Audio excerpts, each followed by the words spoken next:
Dr. Jeremy Weiss here, and founder of InspiredInsider.com, where I talk with inspirational entrepreneurs and leaders like the founders of P90X, Baby Einstein, Atari, many more, how they overcome big challenges in life and business.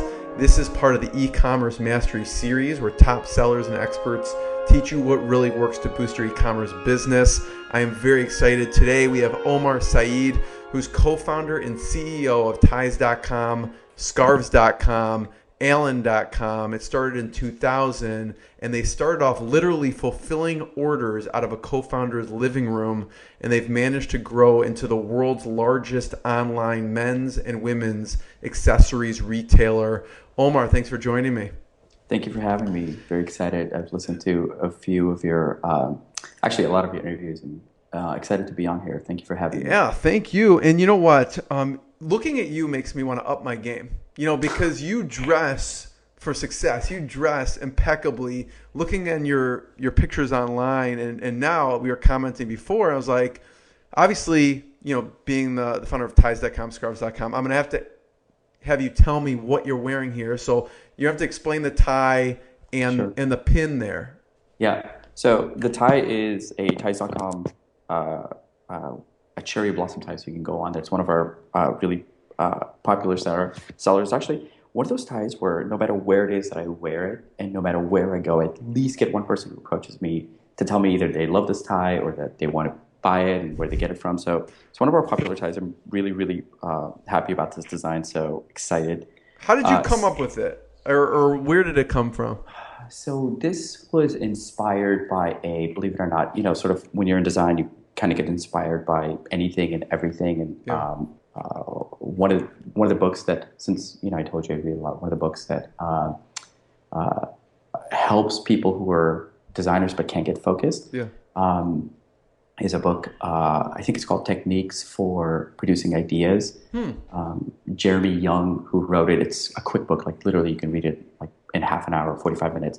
But it's this like sort of really great manual how to like focus and bring your ideas to life. And, you know, like you might have a really great idea or thought, but how do you, you know, put it into like a reality type of thing?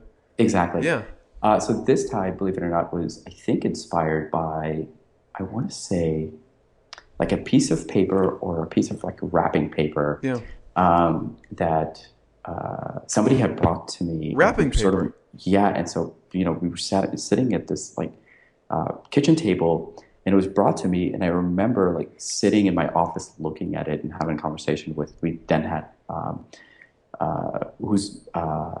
we had then sort of a process where it's a different process now, but sort of designing ties and going through that. I want to hear the process, but yeah, go on. It's different now versus what it is today. Okay. So, and this is years ago, and so we're looking at it, like, yeah, we absolutely have to do this. We absolutely have to do this. And then we sent it out and like had, you know, some renderings done, and then we finally produced it. We were very, very happy with it. So yeah. So the pin is, you know, it's this really. It's your logo, your Ties. It's our logo. Ties.com logo. I have one obviously for all of my suits and my blazers, and it's one of those really great things that we're finding people are really sort of becoming evangelizers who really love to wear pins, and people who even looks don't classy. It looks almost like presidential, sort of. It's like a little old new take on people wearing, you know, lapel flowers, which we sell and have done very well, and you know, other companies do it as well. And so it's just a different take. I like this flat look, but yet it adds like a little bit of color. And so yeah, the suit is just custom made. I think I wrote a blog post about, you know, getting a tailored suit at some point in your life, and even if you can't afford a tailored suit, what to do with like an off the rack suit to make it feel and have more tailored. But I wholeheartedly believe at some point that everybody should walk into like a reputable tailor and say, hey, I'd like to make a suit made, and that's just made for you. And so fortunately, I have found somebody both here locally and then overseas that, you know, I walk into, have built a really great relationship. They know what style of suit I like, and they just sort of make me really, really great suits. And then I don't have to like buy stuff that's off the rack, or I'm limited by, you know, patterns that are, let's say, you know, like a Hugo Boss or a Omar, how did you get the idea for the pin? Or how did that come about? Sure. Yeah. Actually, the pin wasn't my idea. It was my co-founder, Morgan, who... I mean, I don't wake up one day and be like, I think I'm going to create a pin. Like, I want to know. Because when we were talking before, it sounded like people are really taking to it and they're wearing it, and that evangelizes your brand. Right. So people wearing it and taking on that sort of like that happens afterwards. Yeah. There are products that we bring in their ties. We're like, oh my god, this is going to be a really good seller, and then you bring it in and like it doesn't do much, and you're like, oh, that's Right. a bit of a disappointment. And then other stuff you bring in, you're like, no way, why are we ever, like this is like takes away from her, and it just like flies off the shelf. So it's hard to sort of predict. No matter Yeah. there's certain predictions you can make with like color and certain patterns that will do well, but certainly not like it's not like this isn't like Donatello or Versace, you know what I mean? So when we design these sort of things, we're hoping for some traction. And so this happens to be like something that has taken off and has done well. Right. I think, with everything else, it's a little bit timing, it's a little bit luck, and it's a little bit preparation. Yeah. So with almost everything in life, right? So I think we're just at this like really great precipice where people are dressing up, people like lapel pins, and this happens to be something that for us evangelizes our brand, but it's also not something that's gimmicky, right? It's not like it doesn't say Ties.com on it, but it's just sort of it's subtle. Yeah. Exactly. And I'm not so sure that you would be. We were just talking about this. Like, would you wear one that said BMW? Probably not, just because you don't work for BMW. Would you wear one that said like Apple on it?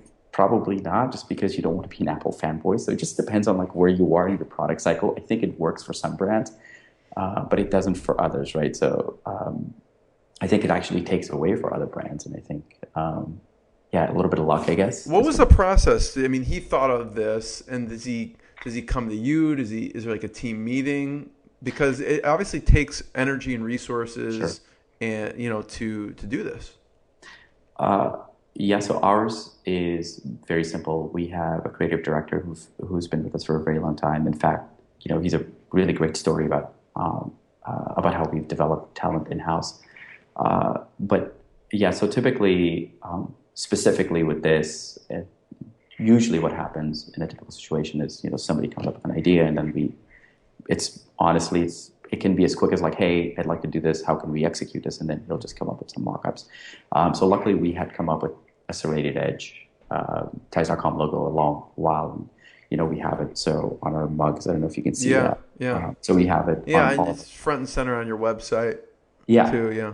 So it's, sort of everywhere. It's on our boxes. All of our boxes have it both on the inside and outside. So the inside of our box is all red. It's really beautiful. It has beautiful language in it. So you open it, has, captivating content. And so you open it, it has this serrated edge. And we send you this really cool sticker, which a lot of people are putting on their laptops. I can't show you the back of my laptop, but all the laptops around the office have them. So it's this logo, it's this repetitive logo, and we like it so much, and because we saw people using our stickers, and because we've seen people use our keychains, we're like, hey, why don't we just, sort of also do that as a lapel pin? Because if nothing at all, we'll just wear it ourselves, and it's a cool thing to have. Right.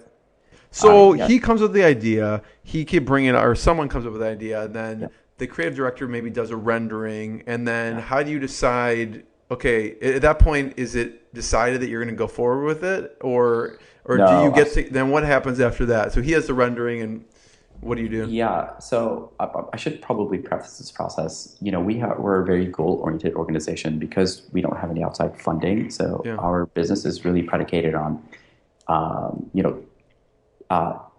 does this, will this grow the company, right? So this idea of you can't just throw money at something and hope it works. Right, and you also don't want to have all these bifurcated sort of projects going on at the same time, and just unfocuses your team. And then, for instance, for your developers and your creative people to really do deep, substantial work, they have to be wired in. In fact, we have people wired in right now. I should be wired in, but those interruptions, unfocus you. So for instance, if somebody's like, let's say we're building a widget on our website or a feature on our website that requires, massive sort of like hacker style coding, and somebody needs to write tons of lines of code. You want to give them the freedom to sort of be separated from everybody else, even though we have an open office space. You want them to be completely separated in mind frame and not be interrupted. Yeah. And the same thing goes for projects. So if you have a multitude of projects that are really far apart from each other, that does the same thing, especially that the equivalent of that is for your creative team. So if your creative team is like now designing physical products, and our creative team, it also does, front end design for our websites and, our apps that we're They building. do everything. They do everything, yeah. Yeah. So the goal is that our creative director um, has an eye or an hand in every single project, so that way we have a we have consistency across our platforms, whether it's scarves.com, tights.com, or, Allen or something like that. There's some consistency in our language and in our designs and our products. So, so when he does that, does it go to a vote, or how do you decide whether to go forward? No. So usually, typically we like to give people a lot of autonomy here. Yeah. I champion the idea of hiring people and staying out of their way. I'm not a micromanager.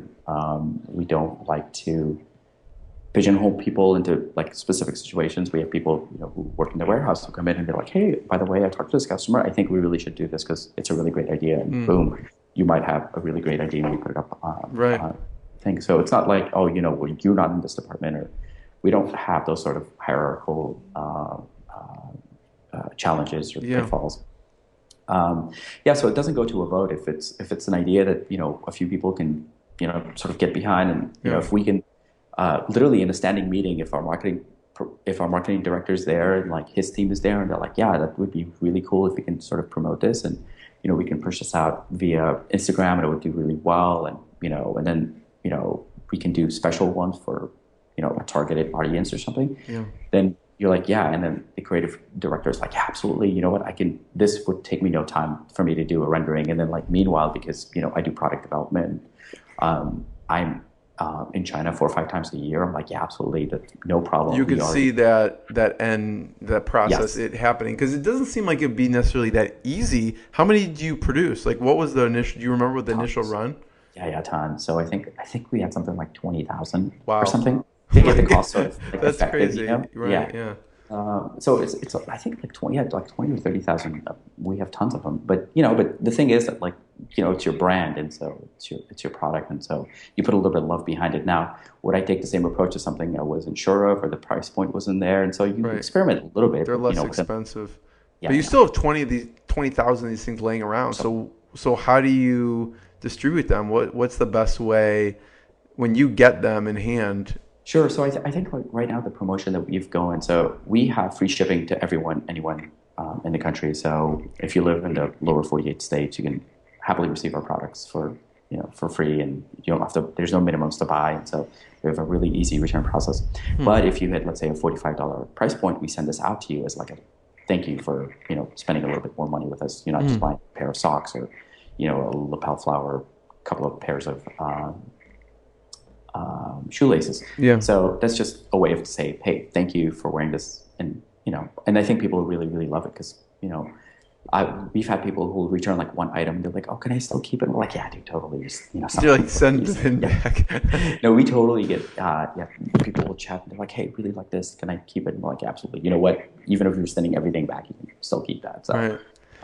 Yeah. You were mentioning the process is different from before till now. What's changed in the process? So, and probably specifically in the last 4 years, what we figured out through sort of a rigorous and painful lessons, we figured out at some point that it makes more sense for us to have more consistency in our product and have more consistency in the end delivery process of our product. And so we ended up having a better relationship with our manufacturers and then opening our own facilities overseas. That has allowed us to take more control of our supply chain. And so it's a big decision. It was a big decision. And, we thought a lot about it. And, like even internally, a lot of people didn't see the vision. A lot of people had a difficult time. Why is that? Is it because of resources or manpower? What was the difference? So that had a little bit to do with it, like divesting your resources, and but it's a little bit of a hiccup in your production, right? So now you're saying, no. This process I had set up before receiving products or developing products and manufacturing and bringing them, temporarily putting it on hold because I'm doing it this way now because I think this is a long-term Yeah. solution for us.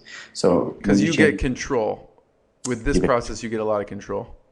yeah, and so a lot of people, and that's okay because if if your function isn't necessarily in operations or something like that, it may not make sense to you, and we absolutely invite those ideas because we don't want to be a bunch of we don't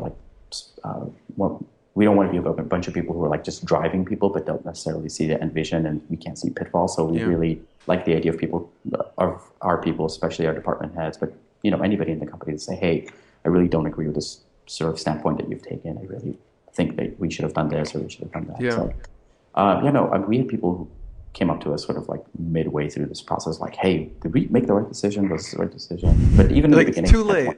No, I'm just kidding. Exactly, yeah.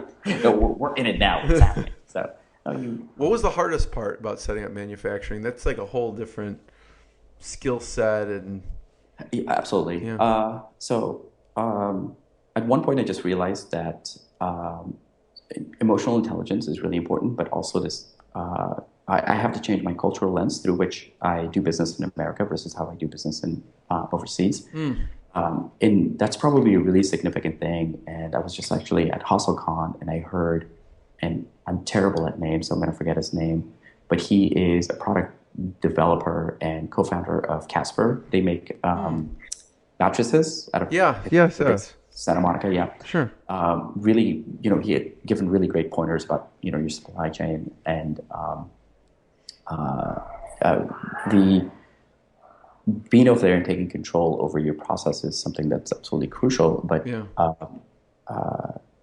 what was difficult for us is, what I learned very early on, because I was doing this, I was coming back and consulting with my partners and giving them the feedback. You were going back and forth and kind of telling people what was going on both sides. Absolutely. But, I have to change my cultural lens. When I go over there, they don't, we had somebody with us who was very, very good at what she did. She came from a really, sort of great background, but she had a really difficult time. When we were over there sort of communicating with them, not in terms of language, but sort of, hey, I asked for this, why isn't it here? Or I asked a question, why isn't it being answered? Because we're in America, because I think we're used to a certain way of doing business. If I ask you for A, that's what you answer, especially in business, right? It's not politics. If I ask you what the price is, you better have the price. Right. But the dimensions of which that they deal with is far more complicated than what we do. So for them, when you ask for a price when you're overseas, whether it's China or Malaysia or Bangladesh or anywhere. So the first thing they want to do is find out where you're from, because they have to calculate the exchange rates. They want to know whether they're doing USD, pounds, or euros. Right. So immediately that becomes a concern. And then they're like, well, what do you need the delivery by? Because they sort of want to estimate what the index price of the grayish goods are going to be, whatever the raw goods for your products are going to be. And then they want to know what the volume is. And so they have all these questions for you. And that, as an American business person, when you go over, that's so annoying. You're like, no, I asked you a question. How dare you ask all these questions? So, luckily I never had, I shouldn't say that. Luckily I didn't have those very sort of stark exchanges with our vendors or, when we were going through this process. I had a very good liberal arts education, I want to say. But I immediately changed that process. And so I think that was a really good learning experience for us to go over there. And so I have, an incredible team on the ground that I'm very, very proud of. We're very happy about sort of production that we do. And of course, mistakes still happen. We still get products that we're like, this isn't quite the right color, but those mistakes are getting eliminated. We have better control over it. And we have better control over the QCing process, which was something really significant because our price points are very high. So it's not like I can hire a really, sort of well-to-do company just to come and do QC for me. And which is a lot of what electronic companies do. They, because their price points are so much higher and their margins are usually not as bad, but as good, but their volume is better. But my price point is so low that I really have to figure out a way to internally do that. And so we've done so in the supply chain, I think your question was, and I hope I answered it. I think your question was, the hard parts. The hard part, So I think the hard part really was, changing your frame of mind of the way you deal with that process when you're out there and you understand whether, like I said, whether you're in Bangladesh, Vietnam, or Malaysia or Yeah. China for that matter. So I have a that's friend, John Lombard, who's Canadian and he's lived in China for I think over 25 years and speaks the language. And yeah, he talks about cultural intelligence yes, because it's absolutely. such a big factor with doing business in different, not even, he didn't even talk about just China, US, but within a company, there's Yes, different genders and races and yeah, religions and things like that. So it's interesting to hear that that was one of the biggest challenges. Um, and you mentioned before, Omar, about, I really want to hear, you mentioned there'd be a tie or a product that you thought this is just going to fly off the shelves and didn't, yeah. and then vice versa. Or on the other hand, something that like, this is not going to sell and it flies off. What was an example of each of those? One where you're like, this is going to be the best seller we ever had on the site, and then it just wasn't. What was one of those? So I'll I love hearing these stories because it's all sure. about testing. I mean, the reality is we Yes. think we know. Even you, who's an expert, who's sold so Uh, many different types of apparel that right. even you don't necessarily know what the consumer wants. Sure. No, absolutely. Yeah. So, So what was uh, the one that just didn't do well that you thought was going to be amazing? so one specifically, we did. So Allen is a company that's been around since 1979. We had an opportunity to acquire it. So Allen is a really great company, really great culture.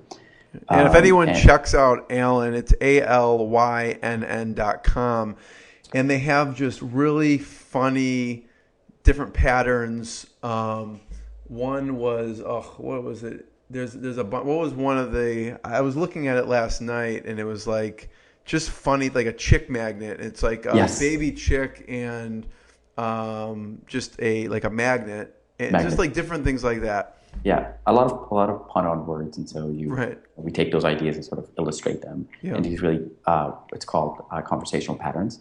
So it's something that from far away looks like a conservative pattern, but as you get up close, you're like, oh my god, that's cute little chicks with magnets on them or something. Right. Right. Um, or like the black sheep, it has like all these white sheeps on it, and from far away, it just looks like a repeated pattern. As you get close, and there's a black sheep in the corner, and the tie is called black sheep, and so Right. Right. um, yeah, so I think we had a pattern like that for golfing, and we thought, wow, this is going to do really, really well. We understand our demographic.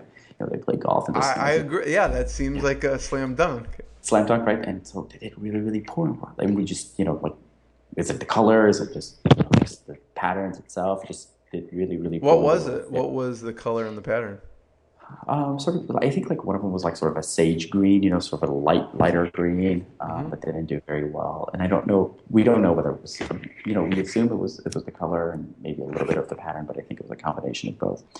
But a pattern that did, or a tie that did really well was, so we have conversational ties, but we also have novelty ties. And novelty ties are worn by a different segment of the market, and so they're very loyal, and they've been a customer base for a long time. Hmm. In fact, the company started off being a novelty necktie site as wildties.com. So our Wild Ties brand produces these, sort of really hilarious sort of ties. And so we've done this tie.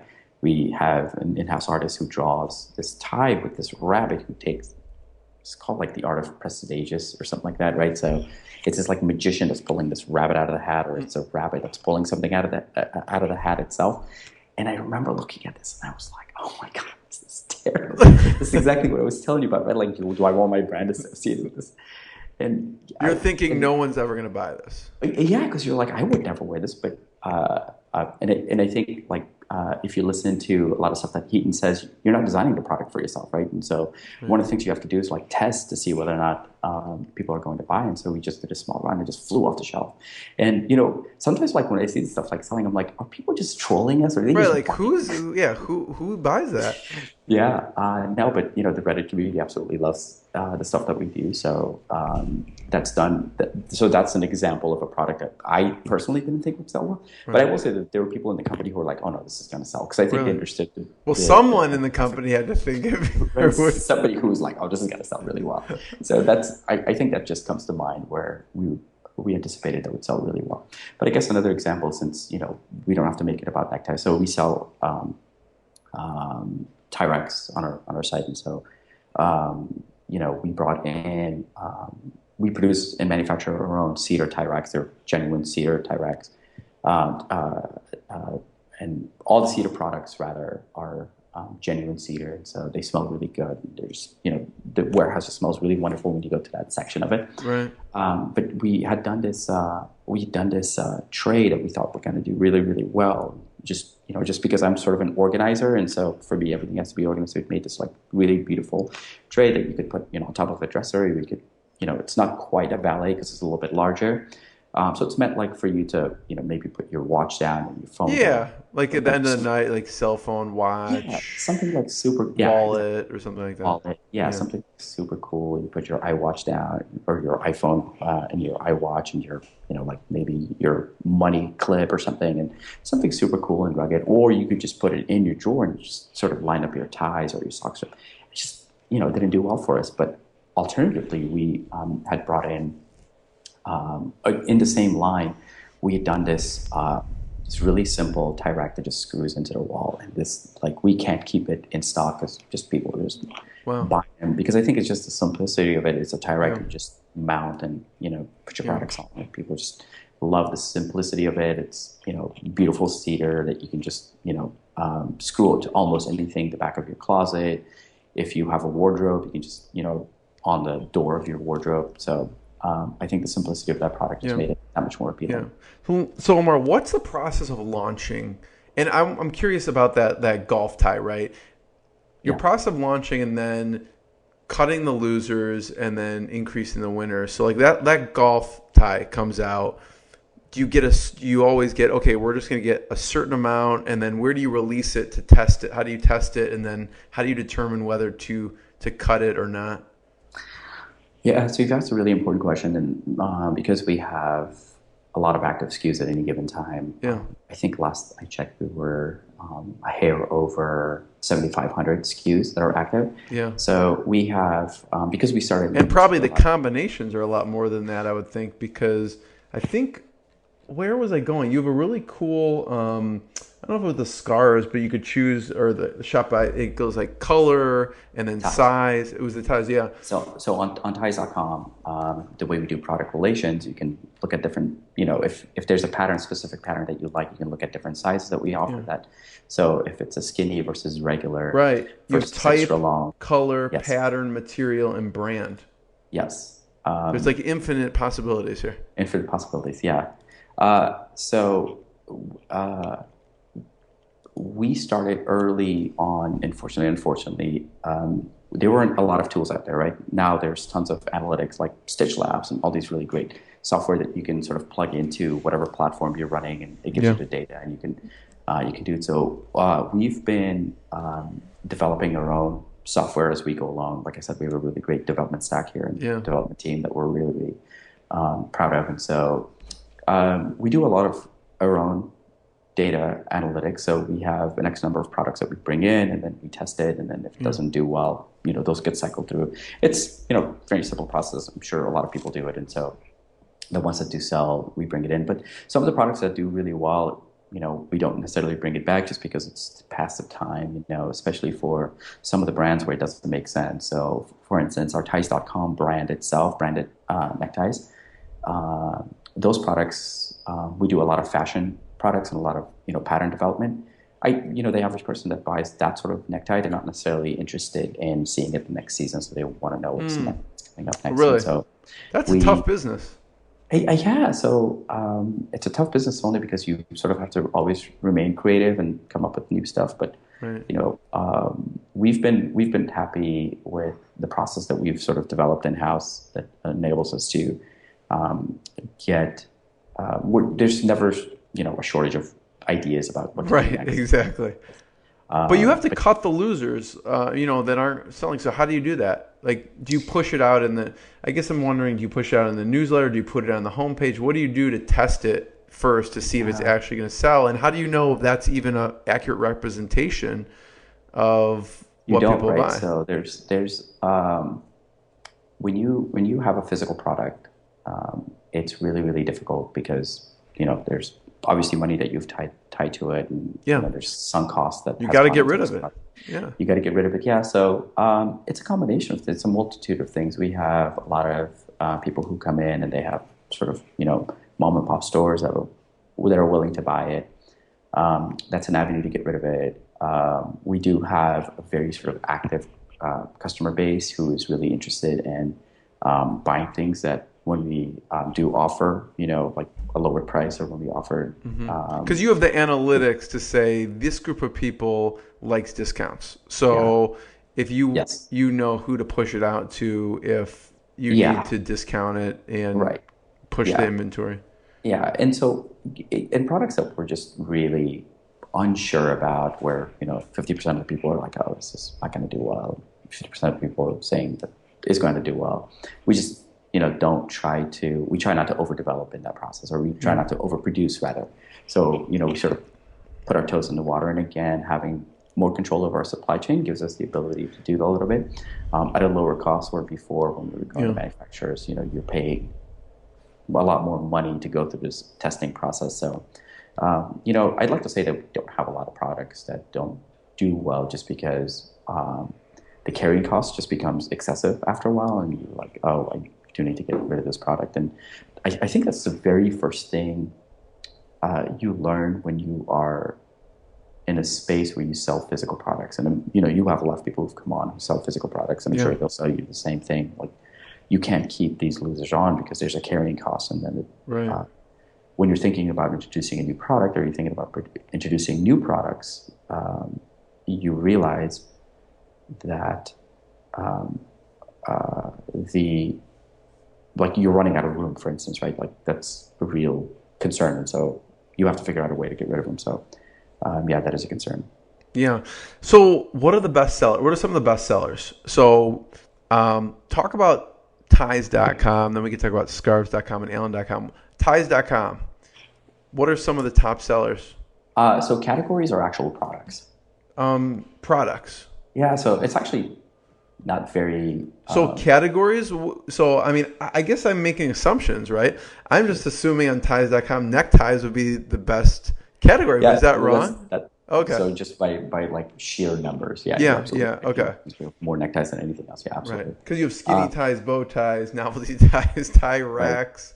Right. Yeah, we have lots. Tie bars. So under the neckties, what are some of the best sellers? Skinny ties do really well, but believe it or not, solid ties sell at a much better rate. Really? For us, I think it's because. We've done customer research, and so we sort of know this, but a lot of it has to do with, most men, if they have a little bit of pattern on their suit, like I do here, or a little bit of pattern on their shirt, then they want to be like, okay, I don't want to have too many patterns. Right. I think in general, sort of, if I put on like my senatorial hat, that's where I would take this conversation. But there are some men who, happily will wear plaid shirts with striped. Because their wife is not dressing them. No, I'm just kidding. That, or like they're super fashion forward. I see some people on Instagram, man, that is a great outfit, but like nothing that I could pull off. Right. So it just also depends on whether or not you can pull it off. Right, exactly. We have some style evangelizers who rep our products, who just wear stuff where I'm like, I could never pull that off, but that is a great blazer. Yeah, it's a great combination. So it depends, but I think like the average person who's looking into sort of dressing up a little bit, but is not necessarily willing to be sort of extravagantly flamboyant in an office setting, or at a meeting, or like at a sales meeting or something. They can sort of do a subdued color, or they can do a subdued pattern, but yet still have like, let's say, like a blazer that goes really well with the specific type. But so in terms of like products itself, obviously the black silk tie does really well. And I will say this about the black tie. So the 2-inch black tie is my favorite. In fact, like this morning, I was like, oh, should I wear this because it's my favorite tie and I want to talk about it. So to me, that is the equivalent of like, my wife's little black dress. You know how women What's have... a 2-inch black tie? What does that mean? Is that like width-wise? Okay. Yeah, so it's 2 inches. So it's a skinny tie. Yeah. It's black silk. And so it just feels really great. It's just one of those neckties that looks like $1 million, but it doesn't cost like $1 million. But Right. it's sort of understated, but it looks great with every sort of suit that you have. Right. So if you're wearing, a navy suit or like, a slate suit or a gray suit or even a black suit, it just looks really, really sharp. It Yeah. just crisp, crisp knot that you get on it. And so it's just like a really great, to me, Yeah. that is like a true power tie as opposed to like wearing a red tie. That's like Right. traditional power So tie. have you always been into fashion? So when you were growing up, Omar, what did you want to be? So I get this question asked a lot because I speak at different universities, and this question comes up a lot. Yeah. So I grew up in a household where my father wore a suit and necktie every single day. What did you do? So my dad was VP of operations at a company that had tons of employees, sort of a no-name company, but he'd been with them for 23 years. He recently retired, and so I watched that growing up. And so to me, that was like a sign of success, or that was a sign of like, hey, you've done well with your life, and Yeah. have a professional life. And but as I was going through college, the like our generation wearing suits and neckties is something that you do in the office. I have a really good friend who went to B school at USC and was at Raytheon and now works at another same level, same industry, sort of aerospace company, and he's on the biz dev side, and so he doesn't even wear a suit, right? I mean, you think like in terms of like big corps, like Raytheon is at sort of the top, and when you're over there, that's what you wear a suit, but you sort of casual professional, I guess, no necktie, and so you really have to make an effort to wear a necktie. Right. And so I imagine myself always wearing a suit and necktie. And Really? so when this opportunity came around, I think for like the first 2 years, I wore nothing but suits, and it was something that that was sort of like part of my DNA, I guess. Like I really enjoyed dressing up. I think you were also asking whether or not I was always into fashion. Yeah, like growing up, maybe not necessarily neckties, but in high school, I always wore, I think what was popular. So I went to high school in the late 90s, early 2000s. So for me, like Ralph Lauren was really popular, right? Tommy Hilfiger, but I always wore the newest stuff, and that was like fashion. And so, Right. although Tommy Hilfiger is making a bit of a comeback, so I've always been into fashion. It's always something that captivated me, but I wasn't into fashion the same way.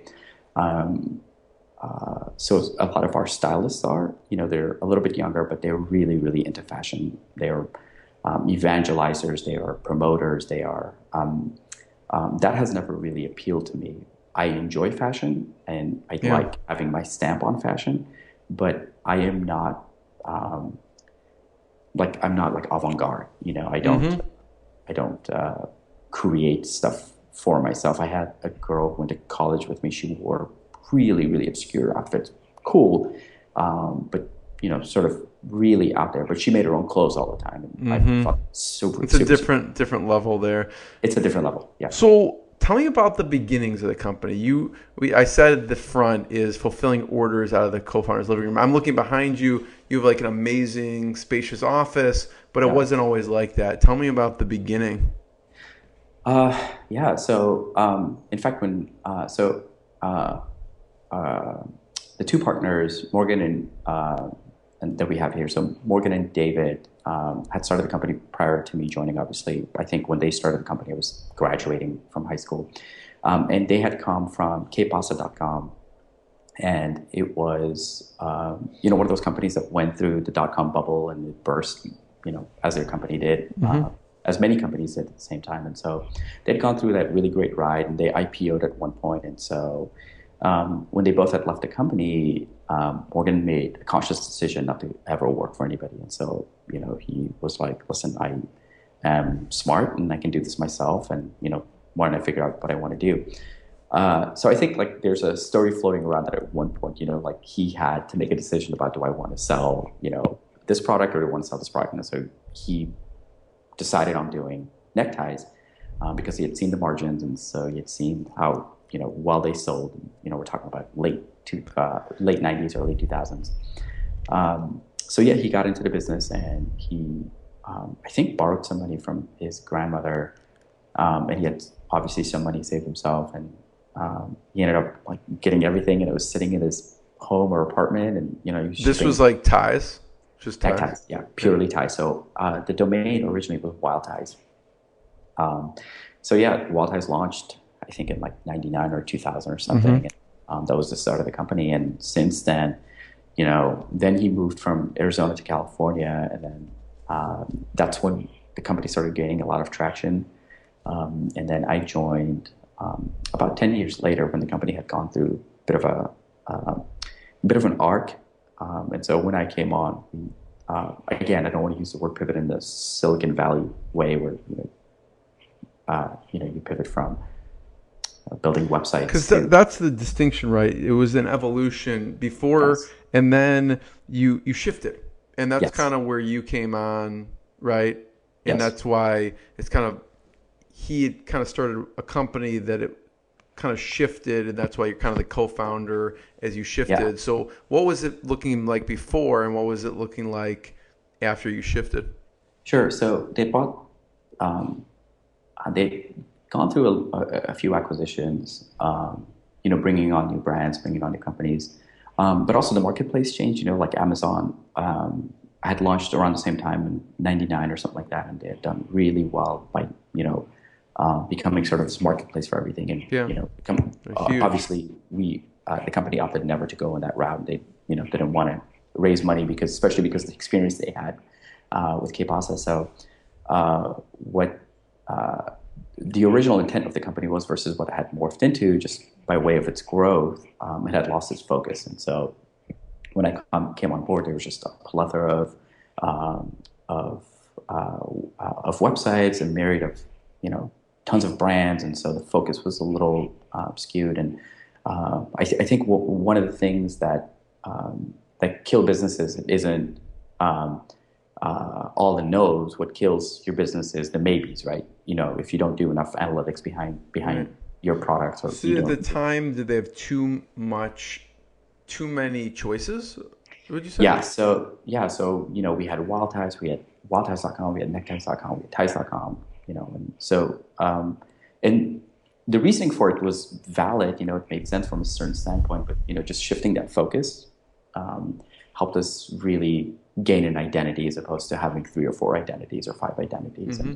And the direction that we were going into, and also the direction that the marketplace was going into, we really needed to start focusing, because we Yeah. weren't just a player in the space or a player in the e-commerce space. So many other people were entering, and they were entering Mm. with more money, and they were entering, and some of these companies are really smart. And, like, for instance, Bonobos that launched, I think in 2010 or something, raised over $125 million. I don't quite know whether or not they're profitable. I think they're still in the red, but great, really company, really great branding. But that's a tough company to compete against if you're in the shirt business or if you're in the Right. pants business, right? So Yeah. uh, how do you outsmart money? It's you have to, and it can be done as long as you're outsmarting it, as long as you have the right development procedures, as long as you're testing. And so a crucial thing for us become measurement, right? So it was this clear focus. Does this make us money? Does this help us grow? And if it doesn't, then we don't do it. And it's such a simple thing to internalize, but once you do that, every department sort of fires in the same direction. And so if you're sitting down and somebody has an idea, well, instead of bifurcating your focus, you ask them, like, well, is this going to make us money, or is this going to help us grow? And if the answer is no, then you say no thanks. But let's just move on, table it, Yeah. put a pin in it, start a document where you have all these great ideas, and we can talk about maybe when we're ready to add on, or when we have Yeah. the resources, but not now.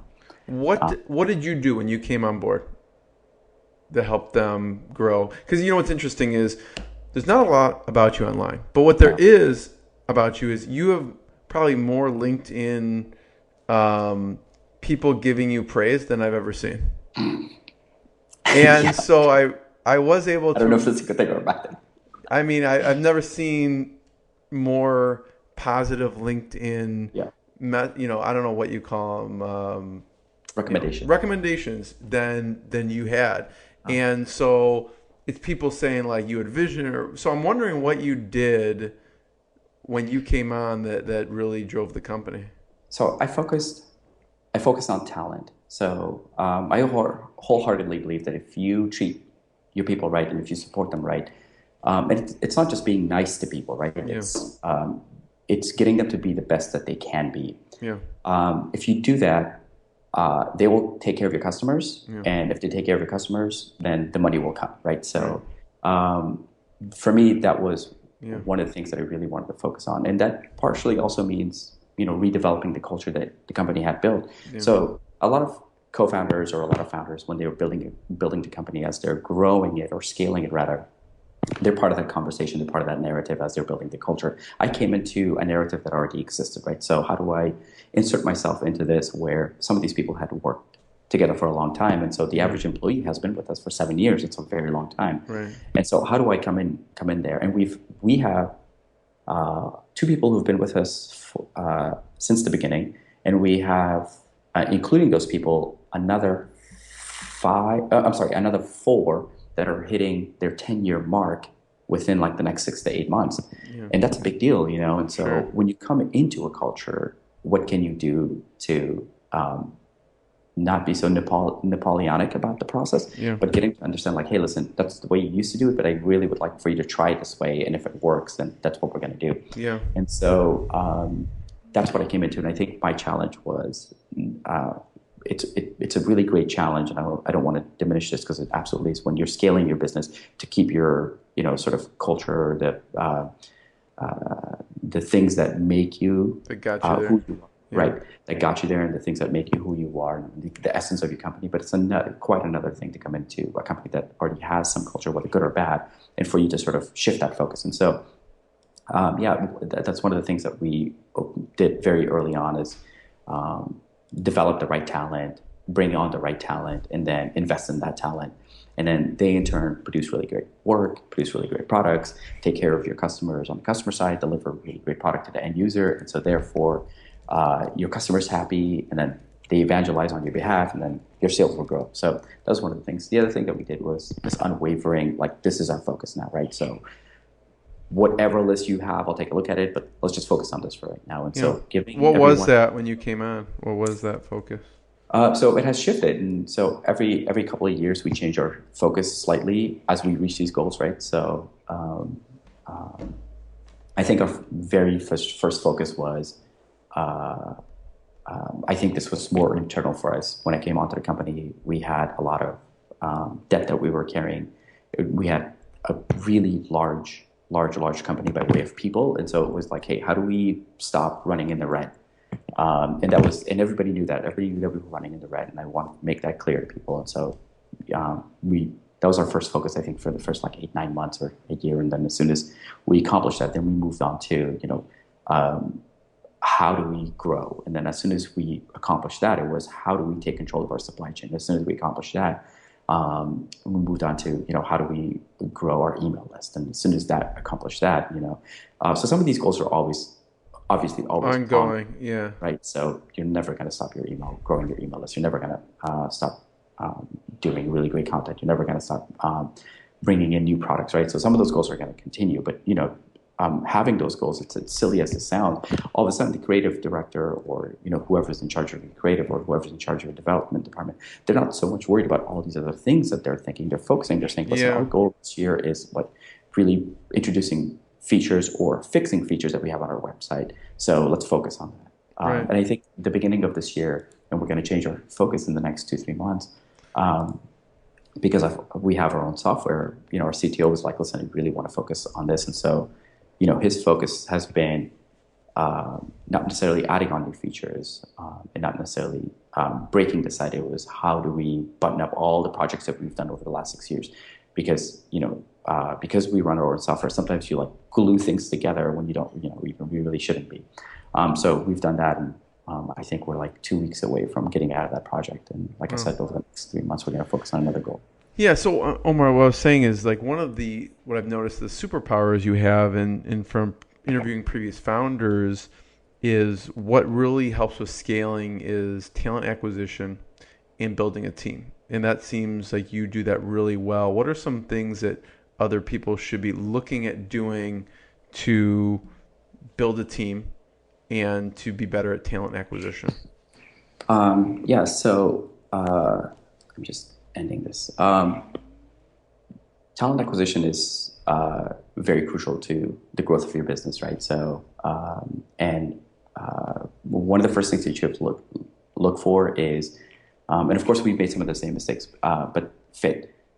So, if you're bringing on somebody who doesn't necessarily have the same culture that you're building, that makes it really difficult to get that person to believe. So, my whole thing is two P's, right? And everybody here can tell you the two P's, right? Passion for what you do and passion for the business itself. So the first passion is very straightforward. If you're a marketer, you better be a really good marketer, or at least love it and learn through. We invest in our employees. All of our employees get 1 week of sabbatical. All of our employees get, I think, $100 or $200 worth of that they can invest in, whether it's courses or books or whatever they want. I buy a lot of books with mine. And then during sabbatical, if you want to go attend a conference or something like that, you can absolutely do that. And we pay for this process. So, this is us investing in our employees. So you better have a passion. So if you get a week of sabbatical and, all you do is read, that's great. That's awesome. But if I give you a sabbatical and you don't want to take it, that's an indication for me, because I want to know if you were really truly passionate. For instance, we had a few of our developers who went off and read Go and came back a week later. They're like, hey, we want to write in Go from now on. We're like, do it, if it makes the website better, faster, let's do it. And our CTO was totally excited about it. And he, I think, learned Go in I swear to God, I think in a weekend. So yeah, having passion in what you do is crucial to your self-development. And then the second P is finding passion for the company. So we are a fashion company that's, technology enabled. And so we sell via e-commerce. So whether your passion is in e-commerce, whether it's in fashion, whether it's in, whether you think we're a marketing company, whatever it may be, to some of our developers, we are a tech company because we develop so many technologies that are hidden. And so, if that's where you find your passion, great. And you tell people that I work for Dice.com, that's a tech company, great. And for a while, I think we were, internally calling ourselves a tech company. And that's great, So you think those perks really attract those type of people? And having that culture. Yeah. So I think if you are somebody who inherently has a passion for what they themselves do, then you enjoy having your sort of work ethic aligned with the company that you work for. Yeah. And you attract those type of people. That's what you're saying. Yes. So if it's very attractive for you to have some learning when you're going through it, then yeah, absolutely. Then you want to work for those companies who are willing to invest in that process for you. So the other part of the two P's. So the two P's are really, really important. But once I explain this to people, they immediately get it or they don't get it, right? So if they immediately get it, then the next question is, let's just say you've gone through this entire cycle, which is very rigorous coming to work for us. I have a very sort of rigorous process for hiring people. But once you go through this process, we actually even have a testing phase for no matter what it is. You could be a director level or you could be somebody in the warehouse. You still go through some sort of a test process. Mm-hmm. But let's just say you've gone through this process. Before we offer you, we just have a very candid conversation with you and whether or not you also want to be here, right? So it's a sort of a symbiotic relationship. Right. So at this point, I may really want you, but do you want to come work for us and do you want to come be part of a team? And so that's a crucial component to realize very, very soon.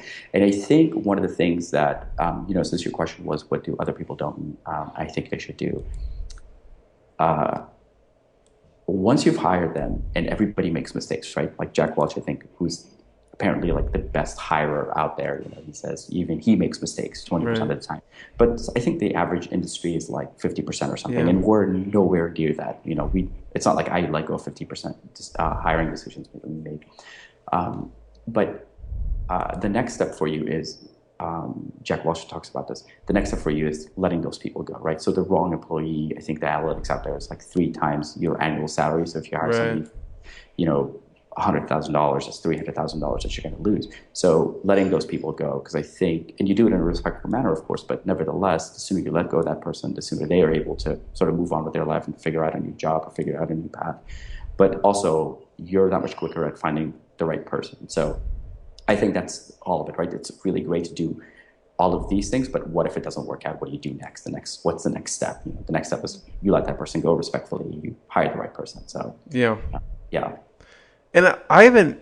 I was thinking about this, and one of the biggest things I told several e-commerce founders, I'm like, so I'm going to be talking to Omar. What would you ask him? And the first question that everyone wants to know is, how did Who is you he? acquire ties.com, scarves.com? What was that like? Sure. So a question that we get asked all the time whenever I'm at like conferences or at a school or something like that. Inevitably, somebody raises their hand and says, "How did you guys acquire that?" Right. So the domain. The company started off with Wild Ties, and then at some point, neckties.com was a company that actually approached us and said, "Hey, you guys are a really great competitor. This is like, early 2000s, and we were just sort of crushing it, and we were killing everybody in the space." Ties.com back then was a competitor, and so, I think we were just trampling the 800-pound gorillas all over the place because, we were doing minimal viable product before anybody else was doing it. We were running a lean startup before it became a term, before we knew what it even was, before Eric Ries made it popular. Right. So, we were doing that stuff before that because we were just a small, scrappy company that like, 3 people at most, and 2 of them were part-time. And so we were just sort of hungry and doing it. And so we ended up acquiring neckties.com, and that domain, early on, the company had made a decision. I wasn't part of it, but the company had made a decision like, okay, we'll make neckties do this, and we'll do Wild Ties that does this. And so they ran these sites separately, but yet a lot of the products were sold cross-platform. And like a year later, Ties.com that was a competitor, sort of went up for sale, and again, I wasn't part of the company. Back then, exact match domains was the talk of the town, right? Especially a 4-letter domain, and everybody wants it, right? So, but yeah, we consciously made a decision. The company had, at that point, my partner Morgan had made a decision like, okay, I'm going to go after this. I'm going to figure it out. And they were actually, I believe, if I'm not mistaken, I could be mistaken, but I think they were in negotiations. So we ended up acquiring that domain, and mid 97.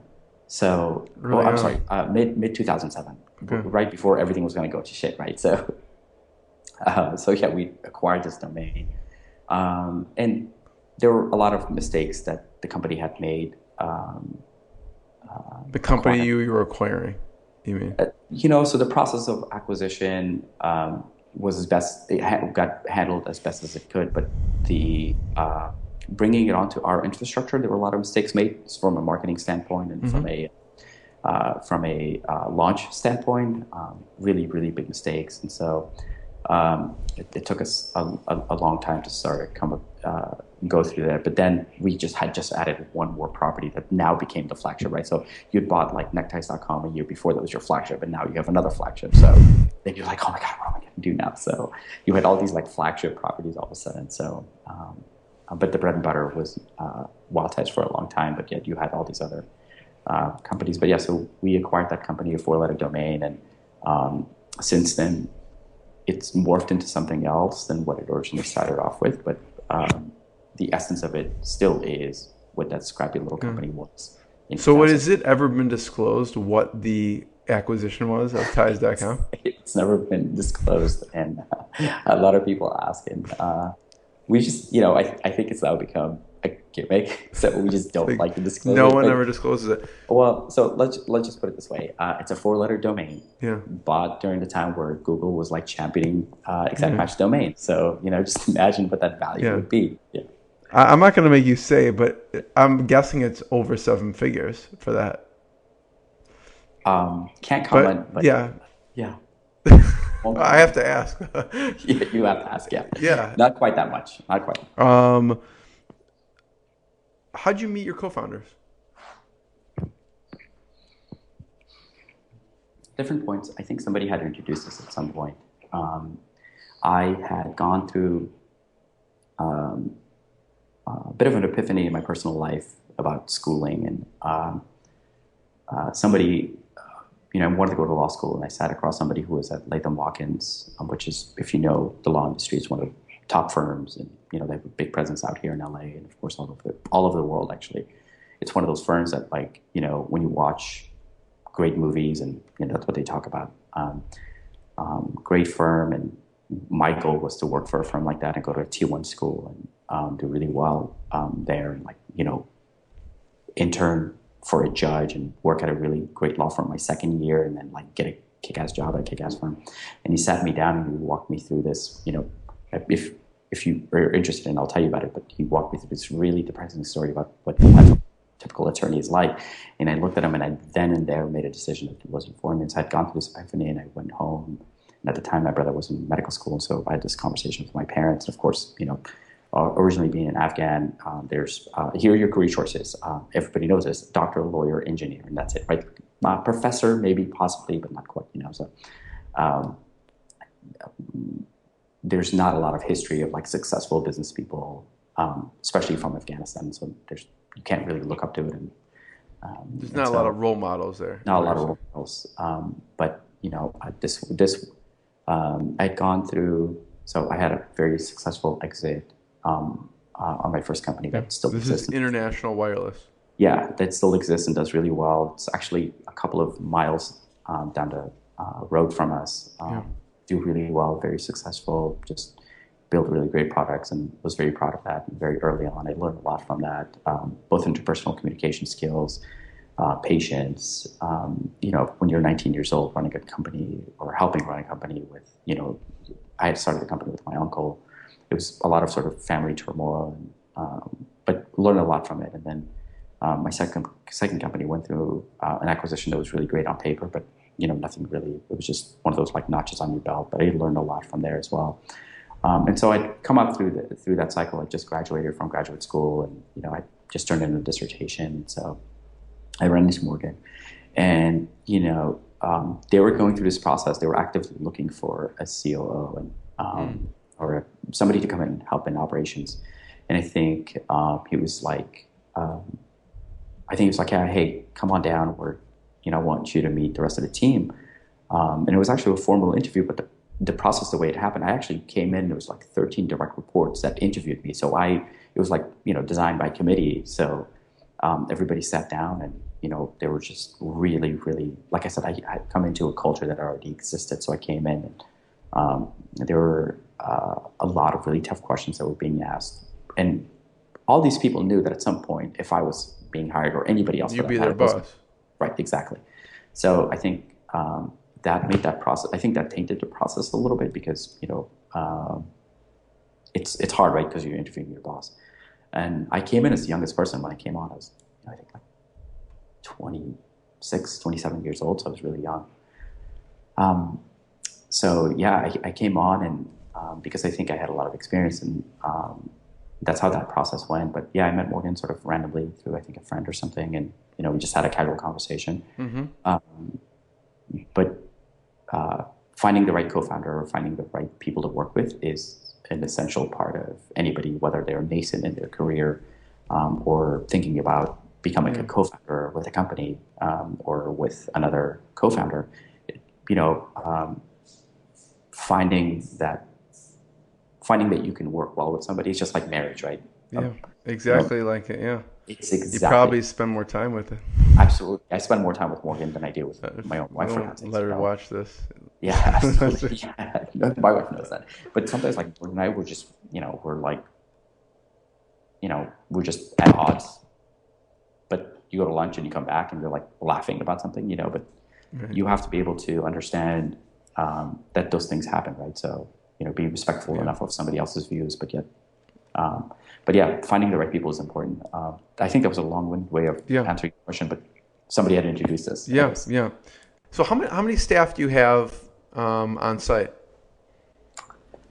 So I think we're right around 19, 20, not including our interns. And you have overseas staff too? We have overseas staff as well, yeah. We're a lot deeper there, closer to 35 at any given time. Yeah. The mode of operandi there is a little bit more transient. I think it's just sort of the industry. However, so we started tracking analytics very early on because I knew of the sort of behaviorally what happens there. People leave. And so we initially had this at the onset, I wanted to track to see how many people came back after the big holiday that happens overseas in China. So I think the first year we were at like 75% retention. And then the following year, we were at like 82% retention. This past year, we were at 93% retention, which is Wow. really, really excellent. So, What's typical there? What do people strive so I for? think just leave, for, like they have a friend who works at a similar type of organization and Yeah. they, don't see a value of being at factory A versus factory B. The pay scale is about the same, the sort of environment's the same. They would rather be with their friends. And so they just sort of, they leave. Gotcha. And so it was really important for us from the early on to like, I hate saying interface, but to have a lot of face time on the ground and, let people feel like, hey, you're part of a bigger organization. And even though we're a very, very small company, what you do is really important and crucial to. Sometimes even more important in a smaller company. Right? Yeah. Yeah. But even here internally, so we have a warehousing staff and a customer service staff. And I always tell my warehouse staff, like, without you guys, all this great stuff that we're doing, we wouldn't be able to do it. The culture is really great. If you guys aren't shipping stuff or if the package doesn't come out and people don't have a wow factor, then we really haven't achieved anything. Right. And if any part of the system breaks down, you have nothing. Yeah, exactly. Right. So sum of all your parts of the philosophy. So yeah, that answers your question, right? So tell me, when you came on, there were meetings that weren't loved, and now tell me how you run meetings. So emotional intelligence is a big thing when you run a company, and I champion that thought very, very, very, very much so. And I internalize it, like having self-awareness. And so a lot of these meetings is not about necessarily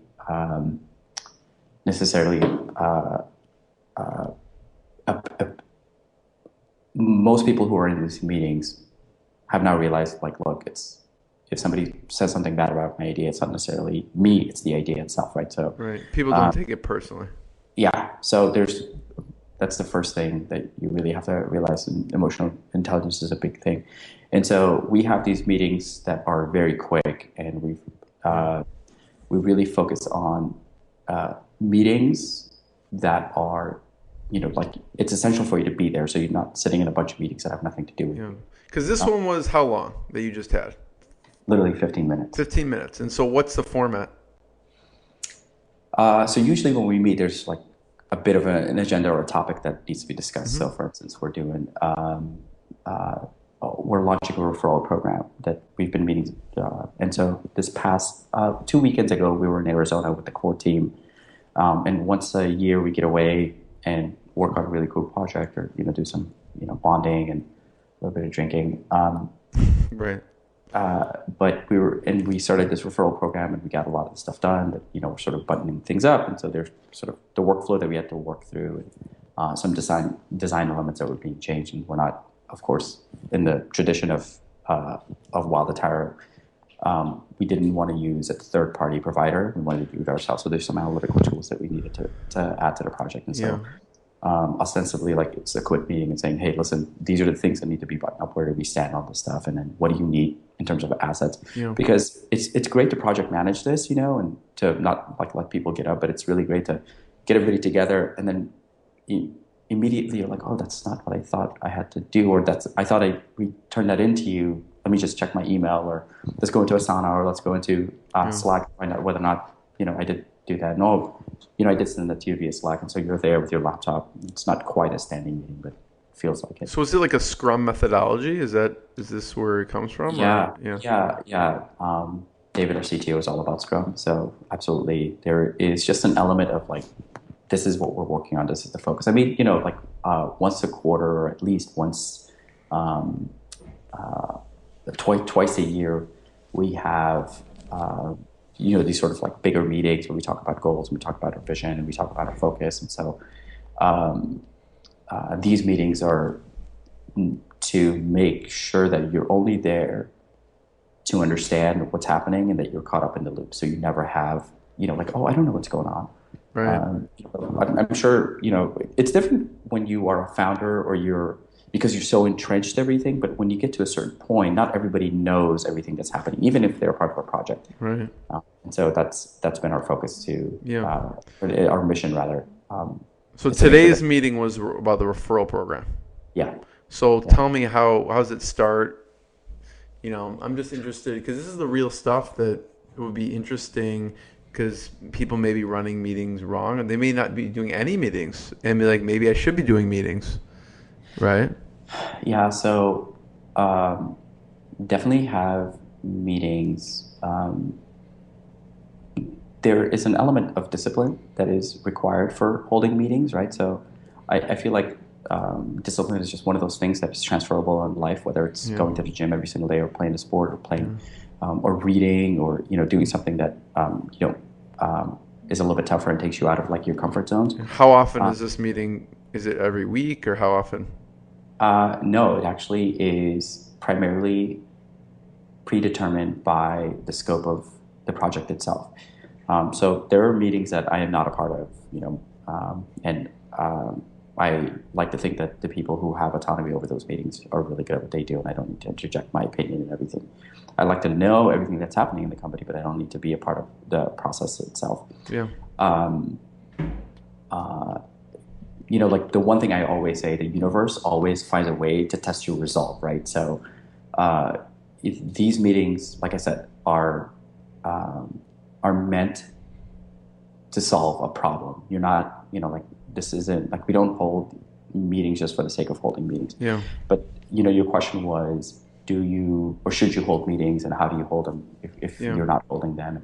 Um, it's it's necessary for you to. It's not necessary to hold meetings, but it's necessary for people to know what they're doing and understand what part of what piece of the puzzle that they're in charge of, or what they're solving. Right. And it also helps for people to be goal oriented. And so, if you're building, let's say, a referral program, and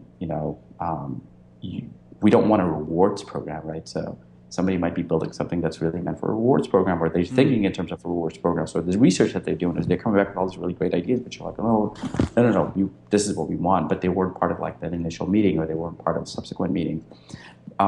So it's important to at least have sort of like, hey, where do we stand and where are we? And so there's different stages, certainly at the beginning, right, when an idea is being explained and or the goals that you're trying to achieve with those ideas, validating those ideas is the first part of it. And then at some point you have sort of a meeting like, hey, these are the things that this department needs to do in terms of asset development. This is, we need to reach out to legal to have them develop the language for us. And there has to be a person that's in charge of all these things, right, or of each subsequent thing. And then somebody has to put those pieces together, have an area where all that information is collected and then disseminated, and therefore, like, finally you have this end product that gets developed through this process.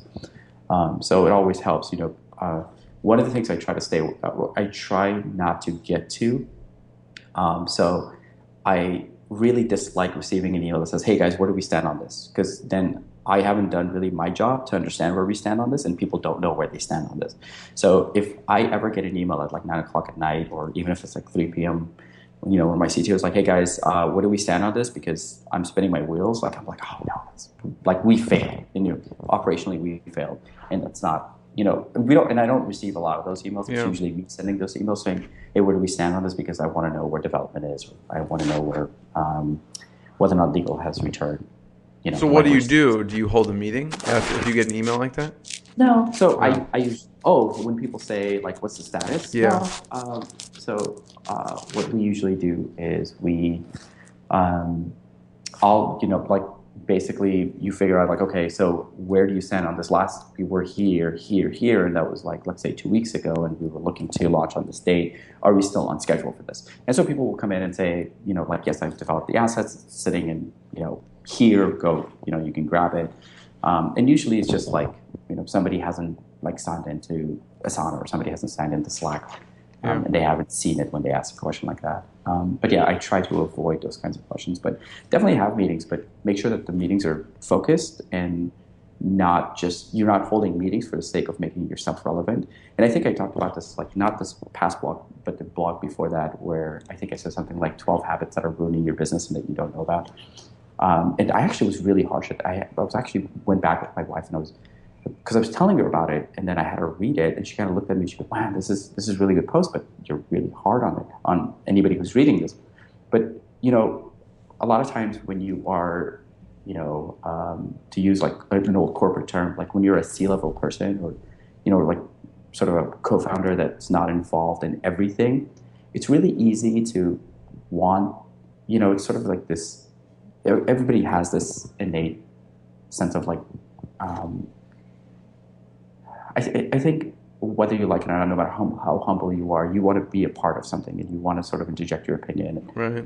It's really hard to like not have pride and say, you know what, this project is going well, and you're not like interjecting your opinions everywhere when it's unnecessary. So right. We don't have these meetings just to like bloat, our egos where, like I walk in, like I'm not a Steve Jobs where I can make a design decision in a second and say, this is much better. Like the hue of this should be like, this tie needs to be like this wrapping paper. Go do it. Yeah. Like, that's like, someone like that obviously has a level of, he has like a very keen interest in exactly what it is that he's looking for, right? And so if somebody is in charge of UI and they have, extensive experience in UI and they hone their skill and they have done tons of research, and if you've hired the right person and they've developed themselves into the right person, and like you tell them something about UI and they come back with like 6 studies why you're wrong, that's a tough, like you try to avoid those situations. Mm-hmm. So our goal is to have these meetings not to like interject. Our goal is to have these meetings so people are caught up and understand it. And so you were asking earlier about what is one of the things what I did. That's probably another thing, right? So the focus of the meeting itself, or the focus of the company when you're having these meetings are really important also. So you don't have these, I can't remember what those meetings were called that we were having when I first started. But it was just like, you went. You said they were like morning or something? Yeah, they were like early in the morning. And then like, because I'm an early starter, so I had them at like 6 a.m., which made them even more painful. Or 7 a.m. or something. It's like, why did we vote to have this guy run these things? Right, yes, exactly. But it was so painful because, people will like go around the table and they talk about what they're talking about. And, and it just, you have this like 2, sometimes 3-hour meetings, and you're just, because there's a lot of departments and people have a lot to say, and so people are catching up, and then it turns into a dialogue, which you want, but that's tough. That's why when you said this is 15 minutes, I could see it getting out of control and just being like, you turn around and it's like an hour later. So how do you keep it to 15 minutes? So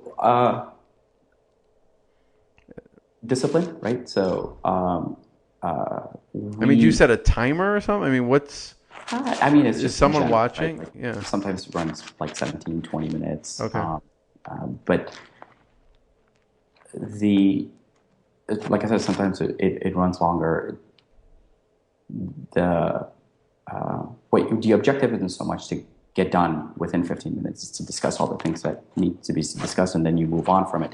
Right. And how do you keep it on track? Well, most people who attend the meetings are rather, there's so much on their plate that they also want to just come for this one objective to gain this knowledge or come to sort of a conclusion to what they're doing next, and then they got to go back to everything else that's happening. So when we meet, it's not like people are trying to avoid these meetings, but they also understand like, hey, I also need to be quick with this meeting. Respect for your time is a big thing that we champion here. So if you don't respect your time, nobody else will. So, when you show up to those meetings, is,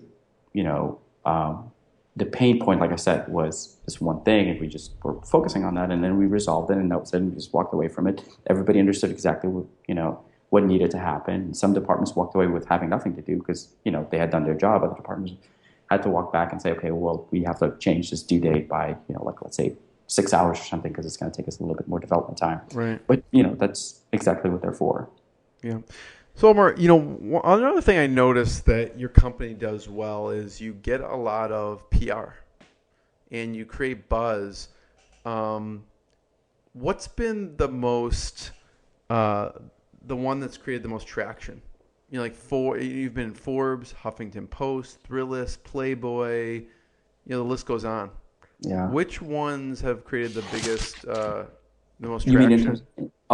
So like traffic or sales? Yeah, this is going to probably surprise a lot of people, including you. We actually don't have a PR company, and we don't we don't actively seek those sort of publications.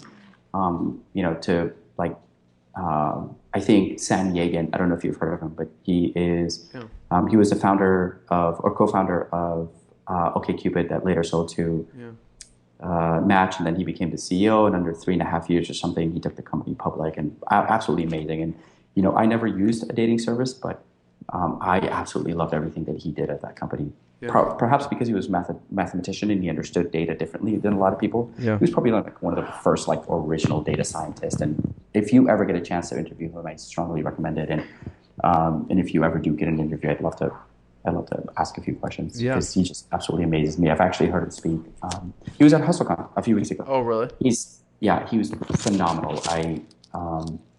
I'm a big fan of his and the work that he does and the way in which he goes about what to do, sort of, no frills, like this is what we're focusing on, all about focus. And so what'd you learn from him?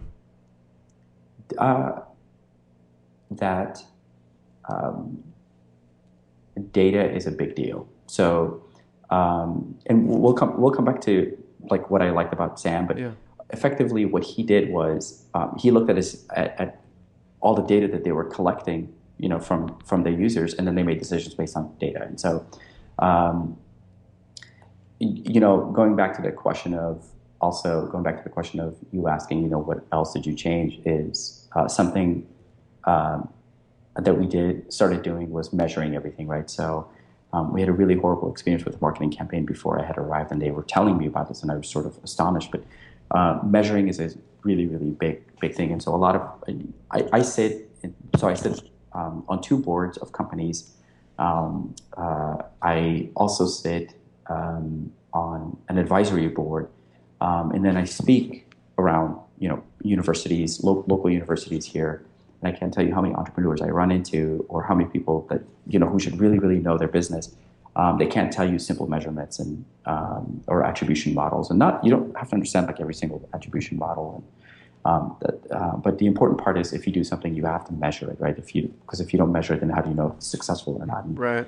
Whether or not you're actually doing something worthy with this campaign. So we started really measuring that stuff. But Sam Yagan, what he did, and this probably answers your latter question about what I learned from him, is how he measured his data. So he would look at his data and figure out these really key nuggets.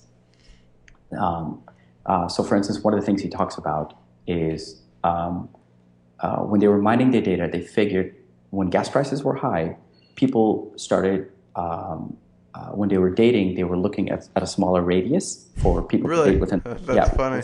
Within this like OkCupid network, as opposed to when the gas prices were more expensive, then they would look at a larger radius, right? And so it's stuff like that you come across that is sort of gold, and he sort of capitalized on that. And so, but looking at your own data is really, really important, and measuring your own data is really important. There's tons of any company, unless you're like at the beginning stages, you're going to have a lot of things that you can go on. That can help you make decisions for your future, and things that haven't worked for you, you can measure it very easily. As long as the difficult part isn't so much the data; it's the organization of data, right? Occam's razor, I'm going to forget his name. Or Occam's razor, I'm going to forget his name. Google Evangelizer. Why am I forgetting his name? Oh my God, it's going to come to Google Evangelizer? Yeah. Everyone? I don't know. No. His blog is Occam's razor. His name's going to come to me in a second. But I'm a huge fan of his. But he always talks about this 90-10 rule, right? So for every $9 you spend on analytics, for every $10 you spend on analytics, $9 of that better be spent on somebody who understands it. And so this is really important to analyze your own data. And so it's easy to go spend money on all these analytical software that you can, or that organizes your data, but you have to do something with the data. And so Avinash Kaushik, is that the person? Avinash, that's right. Yeah. Avinash, yeah. He's actually been on Mixergy. Okay. Yeah. So I guess the other thing goes back to the what do you measure? Then what are you focused on that you look at for your company? So a couple of things. We um, you have to because we're an e-commerce company. Of course, you measure revenue. That's sort of a basic thing. But for me, it's also our growth is also predicated on building a really great team, and so we measure um, happiness. We measure output of those employees. We measure the health of our software also. So because we develop our own software, it's not like, Yeah. let's say you're signed up with a third party that does your emails, or a third party that does, you know, measurement of your attribution model or something, and you don't like it, you just cut it off and you set up another one. So there's really no measuring other than whether or not the performance is something that you needed. So because we develop our own software, we measure like our success with it and the pain points within that. Um, but primarily because we are a non-funded, so we don't have a till to go to, we are highly focused on sort of our bottom line, making sure our bottom line is always healthy. So for us, in order for us to work, we'll always have to be in the green at any given time. Mm-hmm. How do you measure happiness, employee happiness? Anonymous surveys. We're still a very small company in that, like You look at them, you're like, you look unhappy. Pretty much. what's going on. So a lot of people don't realize when you're running a company, you de facto become psychologist slash parent. It's sort of, it's what happens, somebody has a bad day and they come into work. And so, you don't want that performance to sort of, or rather, you don't want whatever has happened in their private life that minute, or them being in really bad traffic, or them having a fight with their significant other and come showing up, or you don't want that to spill over. And so a lot of it is sort of like, hey, like, are you good? You need to spend some time, in the nap room. Let's get this day going. And so, there's a lot of coaching. There's a lot of that. And so we do measure happiness. We do anonymous surveys. And we do them in two parts. One that, allows me to see how my department heads are doing, whether or not they're capable of doing what I do. And I tell my department heads, like, look, you're a CEO of your department. Do what you need to do. Don't ask for permission. Right. Ask for forgiveness. Like, you never have to ask for permission. Do what you think is right. And if we have to check it at some point, we will. But and the people that you're developing have to have the same attitude. And then I do one from a separate one for myself to make sure that, that we as co-founders we're setting the right vision, like all the stuff that we're preaching. Do our people understand all of it? And do they, not so much do they believe it or not, but rather, because if they don't believe in it, they're just going to leave, right? But whether or not we're relaying the message properly. I think one of the things that one of the other things that was an issue when I first came on, where people were like, oh, I have no idea, what this department's doing, or I have no idea where the company's going. And so I don't think that's very unique to, Wild Attire when I started. I think it's very unique for a lot of companies. Yeah. Where you have to share the mission so people are on the same page and they have a greater mission, then they're happier with, kind of like what you're saying with the manufacturing, they don't see what goes on. We have this whole other office. We're part of a bigger team. So that grander vision helps, you think, with the team happiness and satisfaction, I guess you could say. Yeah. So, so does that mean you're giving, like, I could see you getting up and giving like a fireside chat. I mean, how do you, or is that part of the meeting, is just sharing the vision of where we're going and what we're doing? Yeah. I've never done the fireside chat, actually. It's a really great idea. I should probably put that in my notes. So we'll just basically have a meeting where we talk about the goals we've accomplished and why we accomplished them and why those things were important to us, what's coming up, what our focus is for the next year or so, and then what our short-term goals are. And I think that makes people feel really, like they're a part of an organization that they know where everything is happening. And, we're still a small enough of a company where that shouldn't be a big issue. And I know much bigger companies who do it probably better than we do, but, it requires a lot of resources. A lot of these, a lot of these companies have an entire department for employee wellness. Zappos, for instance, right? They spend a lot of time devoting resources to making sure people are happy. But part of that happiness comes from whether or not they feel part of the organization, whether or not they feel that they understand everything that the organization is doing. And, if they understand it, they're willing to row in the same direction as opposed to sort of passively standing by and not rowing in the same direction. Yeah. So, Omar, let's say a e-commerce company, you're an advisor on boards. When they ask you the question, how can we drive more sales? What do you tell them, or what do you guys do that really moves the needle with driving sales? Because people think that, say that sales cures all problems. And I know that's not true, but well, if having they're money in the bank cures all the problems. right, exactly. Yeah. Exactly. So what do you tell them? What are some ways that you drive the most sales and that other people should think about what you do? You have to become an authority in your space, right? So you're either either a maker or a doer, right? It's very simple when you're an entrepreneur. You either make something, so you make a really cool products, right? Hook and Albert makes really great products. Love it. They make this overnight weekender bag that I absolutely love, and somebody ripped it off. But beautiful bag, right? This super nice weekender bag that when you open it, it's expensive, but when you open it, it's a garment bag, but it like zips up to a really nice weekender bag. So to me, that's a company that's like makes something really good, right?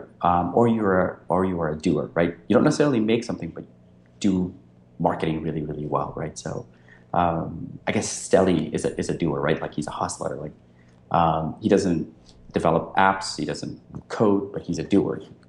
Does it. So you fall in either in one of those two categories, or at least hopefully you do. If you're a company that makes something as opposed to your company markets something, you have to become you have to become an authority in what you make, and then once you become an authority, people are going to pay attention to you. So I sit on an advisory board for this one company that makes a very they make a product that there's a lot of competition out there for them, right? Mm-hmm. They're everywhere. There's a lot of competition. They're an e-commerce company, but they've become a bit of an authority in the space. And as they grow, they just, I think, raise their first round. They're going to become a bigger and bigger authority because they are good at what they do. Because they have figured out exactly how to what to say to their customers, and that's part of it is customer research, part of it is talking to their customers. But nevertheless, now they've become sort of an authority. And if you don't become an authority, if you don't know exactly what you're selling, if you don't necessarily know exactly what you are producing, it makes it difficult. So if you, let's say, and I'm not knocking this hustle because I think it's beautiful. Plenty of my friends do this, but let's say you just have an Amazon store, right, where you buy stuff from other places and you sell that on Amazon. That's great. You can make a really good living, and that's awesome. Love that. Like I said, friends who do that do very, very well. But it's hard to evangelize or become an authority in something that you can't differentiate, right? Because you're selling other people's products, essentially. But even then, so let's just say you bring in, I don't know, let's just say something super, car batteries or something, right? That's probably awkward. Let's say cell phone cases, because that's really competitive. Yeah, very, very competitive, very, very generic. So you can become an authority and talk about.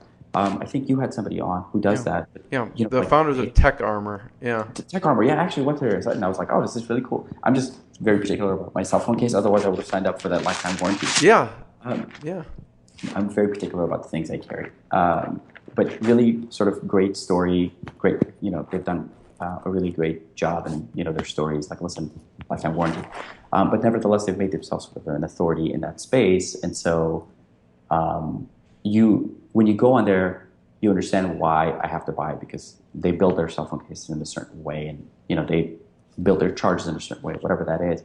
But nevertheless, once you become an authority, people come to your site. They're like, oh, you know what? Like, these guys actually know a thing or two, I need this product, so I'd rather buy from him or her as opposed to buying it from so and so at the mall, because I don't know whether or not he's going to be there next month, but I know these things are going to be around. Right. So building authority, I think, is probably really, really good thing for anybody who wants to grow their sales. There's short-term things you can do to grow your sales, and then long-term things that you can do to grow your sales. Long-term goals, I really focus on long-term, and maybe I have the luxury to do so at this point. But long-term is what's going to yield a higher return for you in the long run, obviously. But long-term things like investing in your employees is super, super important. I think when I was really, really young, I think I was in high school, I read something about Forbes magazine. It said something like this office had this financial institution or something was bringing in Wall Street journals every single day, like a stack of them. They had bought just a stack for their employees to read. Versus a company that hadn't. I don't know if this is a colloquial story. I don't know if it's truth or not, but nevertheless, I read the story. But the financial institution or non-financial institution, whatever, who had brought in these journals, in 10 years had done much better than their sort of equivalent cohort who didn't invest in that sort of literature, because the idea is that these people are they're reading about new innovations, new companies, new things, and so they're seeing new opportunities all the time, and so they're always thinking outside the box. Right. And so I've always, at a very, very young age, believed in that. So focusing on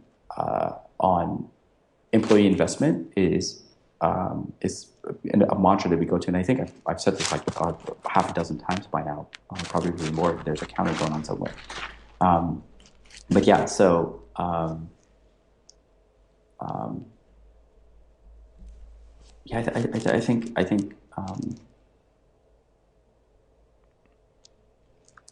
think that focus is,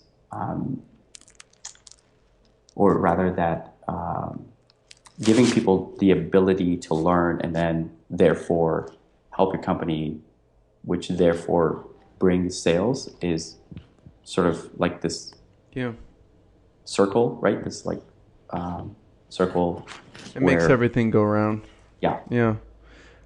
I want to hear, you mentioned it briefly, Omar, about International Wireless. And that was a company that you started that was very successful. So I wanted to hear about some of the big lessons you learned from starting, and then you ended up selling International Wireless, right? Well, I sold my portion of it. Okay. I probably learned a lot of lessons because of the mistakes I made. Like what? So it was a business with family. I think a lot of it had to do with pride, right? So being cocky, at I think 18, 19 years old, not understanding sort of professional and filial boundaries is really important. So that's probably a huge lesson I learned. So let's say if I was doing another business with an uncle or my brother or something, that I would understand those boundaries and I've learned my lessons from it. And so I didn't have those boundaries back then. And I think because we were so many things were happening, I was probably really poor at compartmentalizing things. But letting that affect me, and then subsequently letting that affect my personal relationship, is. What did the company do? What was International Wireless? Funny you mentioned this. Importing cell phone accessories. Oh, really? Yeah, from overseas. Yeah. Okay. I think they're now the. You were doing this early on, though. Very early on. Yeah. Late early 2000s. I think the business is now the second or the first largest West Coast distributor of cell phone accessories. Wow. With manufacturing facilities overseas. They're much bigger, much bigger. Probably me leaving gave them the ability to grow in a different way. I don't know whether or not I was a contributor in that business. Being where it was, but I certainly do believe that they did a lot of development. We're talking about 16, 17, 18 years later or something. They've done a very good job. And yeah, so I think me being there, learning that lesson was really pivotal very early on. Is they say don't do business with your family or something like that. I don't know if that's true or not. This is probably a lesson that backs that statement up. But I know for me personally, I think it was something where you have to draw a line. Right? Could be a timing thing. Could be like, okay, if you're younger and whatever the relationship is. So that was one thing you learned. What else did you learn? You said there were a couple learnings from mistakes. So this is probably why we have our own supply chain now, or at least control our supply chain to a greater degree, having control over your supply chain. So early on, I think we had somebody who was overseas for us, and we didn't have really great control. The communication wasn't there, and so I think honestly, all the communication was like via phone. Like we would pick up the phone and call this person and be like, "Hey," and so it was a U.S. citizen that lived there, but it was a lot of like back and forth. Right. That do very well for us. So controlling over your supply chain was probably something that was really important for us. Another thing that I learned there is being self-aware is probably, as a leader, is important, and the sooner you realize it and the more you invest in it is important. And so if you're not self-aware, you're constantly blaming other people, right? Like marketing went bad, well, the product came bad, well, so-and-so was in charge of the product, right? You never internalize anything. So not having introspection, or rather not being introspective, probably attributes to a lot of your failures in your life. If you, at least at some point, don't look in the mirror and say, okay, well, what is it that I'm doing wrong that's, either enabling people to make these mistakes, or what am I doing wrong that's not getting people prepared to make the right decisions? Maybe I didn't set the right goals. Maybe I didn't ask the right questions. So, absolutely. That's probably another thing I focused early on is self-awareness. Yeah. So Omar, since it's Inspired Insider, my question is, what's been the lowest moment and what's been the proudest moment? What's been the lowest moment professionally?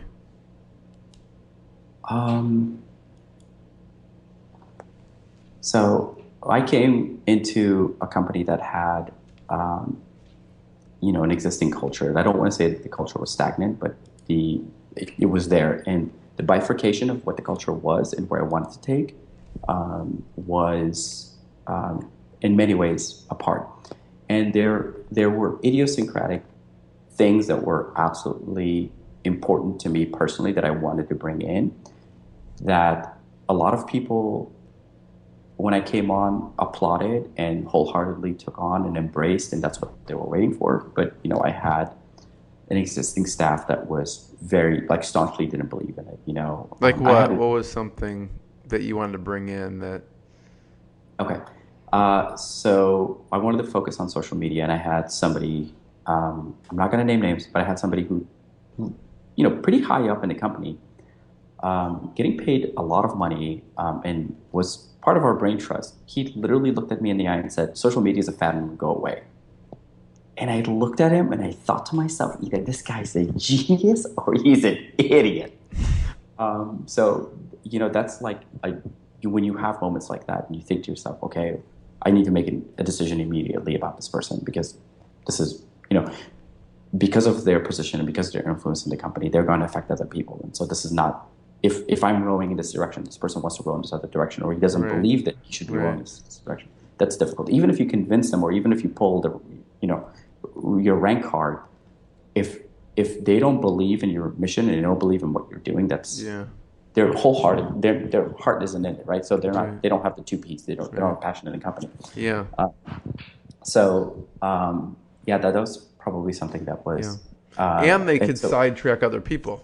It depends on their personality. If they're vocal about it, then they start pulling people towards their end and then away from. And it's polarizing, right? So then you've now that you're developing this culture, now you have this polarizing. But nevertheless, you were asking me about my low point. That was probably my lowest point, because one of the questions I was asked when we were going through this process, somebody asked me, what's the least favorite thing that you'd like to do? And I think this is probably true for everybody, but for me personally, it's to fire people, right? You don't, nobody wants to come in and fire people. Nobody wants to fire people in general. And so that's something that, I had said to them. And so then I was looking at this, like a thing where I was looking at, okay, well, these people, I need to cycle through them. If I really believe in this Jack Welchian way of running a business, like these are the wrong people for me. This is not the right thing. And I want to be respectful about the process, but I also have a fiduciary responsibility to the, board members, to people who have, the stakeholders of the company. So what do I need to do? I've been brought on to make decisions. But that was the lowest point for me. That was really, really tough to make those decisions and say, like, listen, this is the direction that we're going to. And then there's, of course, I'm not perfect. You have this self-doubt. I mean, even, you and I talking, this is the first interview I'm doing, and I'm super nervous about it. And I've probably repeated myself a million times, saying the same stuff. I'm going to watch this and probably... It's only internally that you think that, I'm probably going to watch this in shame for hours. It's going to take me like 6 hours to watch 40 minutes. Because I'm going to pause it every 2 minutes. But yeah, that was the lowest point for me to... So did you end up getting rid of that person? I got rid of a lot of people. Yeah. Absolutely. And we brought on people who believed in who were part of the two Ps. Yeah. But I also wanted people who were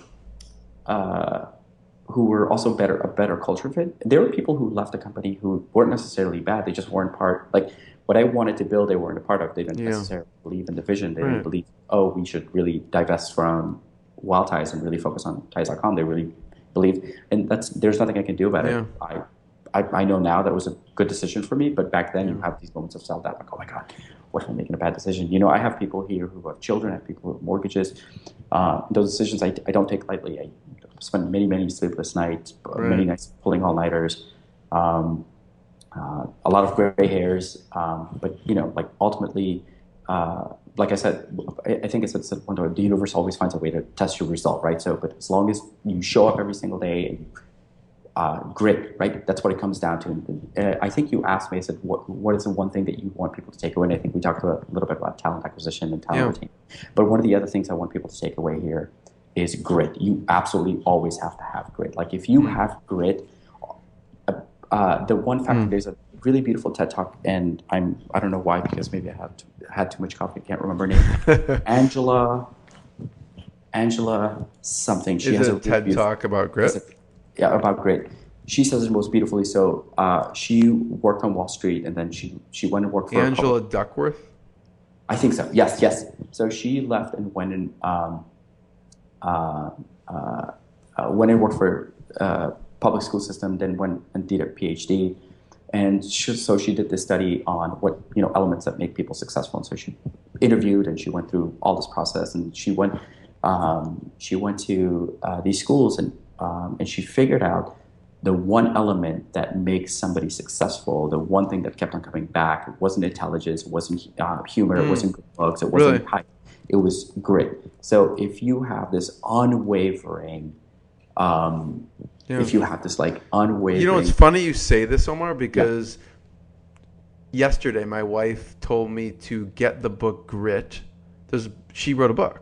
I think it's The Power of Grit or something like that. Yes. And she told me to get this. I need to listen to it. My homework is I need to listen to it, summarize it, report back on it, and for purpose of the kids, for raising the kids of grit. And that, like you were saying, I had no idea that was the author until you just said that, but that's my homework for my wife to have to do that. So that's awesome. I love that your wife challenges you and forces you to like get out of your comfort zone. My wife and I do the same thing. That's awesome. But yeah, that's a great... In fact, what's funny? My wife is the one who turned me on to the TED Talk. Really? We're married to smart women. That's I give all credit there. Yeah. That's fantastic. That's awesome. My wife turned me on to Angela Duckworth and to her TED Talk. But grit is something that I think I've always internalized, but I've never been able to sort of come up with that right sort of word that summarizes it all. Right. But having grit is really important. Waking up every single day in the face of like, you come into work and sales are down, culture is bad, or people aren't happy, and there's an onslaught of like, things you got to fix, and meanwhile, the company's hemorrhaging. I'm sure a lot of people have had similar stories, but how Yeah. do you get past that? How do you every single night go to bed, at 10, 11 o'clock at night, because you've been up, like looking at the next campaign that's being pushed out, and you're measuring, and then you wake up the next day, you come on, and people are on, like, great, right? So Yeah. that's, Yeah. Yeah. Thanks you for mentioning that. Yeah. yeah, yeah. So on the flip side, Omar, the proudest moment. What's been one of the proudest business moments for you? So many things. I think one of our proudest moments was when we realized we'd made the right decision with switching over and focusing all of our efforts and divesting from neckties, and not because neckties.com is a great domain, right? So that was a tough decision. Divesting from law ties. Another proud moment for us was when we realized we'd made the right decision about controlling our supply chain, and that was probably um, uh, a great moment for us to sort of sit back and reflect on this really great accomplishment. What else? I mean, sort of a lot of wins, and this doesn't sound like a big deal because there's a lot of softwares you can deploy now that does this for you. But for us to take our site and make it responsive, because we do our own software, Shopify does it for you. You don't have to worry about it. Right. Volusion, I think BigCommerce, all So these. what made you decide to go with your own internal software as opposed to like Shopify or one of these other ones? Yeah, well, when we first started, I think like Volusion or Shopify, or no, I'm sorry, not Volusion, Like Big Shopify, Commerce or something? BigCommerce. Yeah, I think they were the only ones in the Or space. I think Magento is a Magento big or one. something. Yeah, Yeah. yeah. So I think they were the only ones in the space, if they were even in the space. But we started so early, there was nothing Yeah. there for You us. had to. It was sort of de facto for us to do it. And I mean, Shopify wasn't there, but even now, I think it gives us a competitive advantage over everybody else who's out there because we have such a customizable, platform. It's written in multi languages, and so it's and we can optimize it on a code level anywhere we want, and we can add any features we want anywhere we want. We're not constricted to anything, so I think that gives us really a great competitive advantage. Yeah. So yeah, go ahead. Well, I was going to say, what's important is good. This is a really great question. Like what were some of our big wins? But I think one of the things you were asking me about, your employee happiness. Like, what do you do? One of the things that we try to do is celebrate these small wins, no matter how small they are, right? So I don't know if you can tell or not, but like we have sort of like alcohol. I did see that. So, You so make people do tequila and shots. single malt scotches and whiskeys there. But yeah, we try to celebrate any little wins we have. Like even if we launch a feature that we've been working on 2-3 weeks, this is a small win, and you should always take the time to celebrate those wins, no matter what. In life, wins are so hard to come by, or rather, the frequency of which the wins come by, or sort of Right.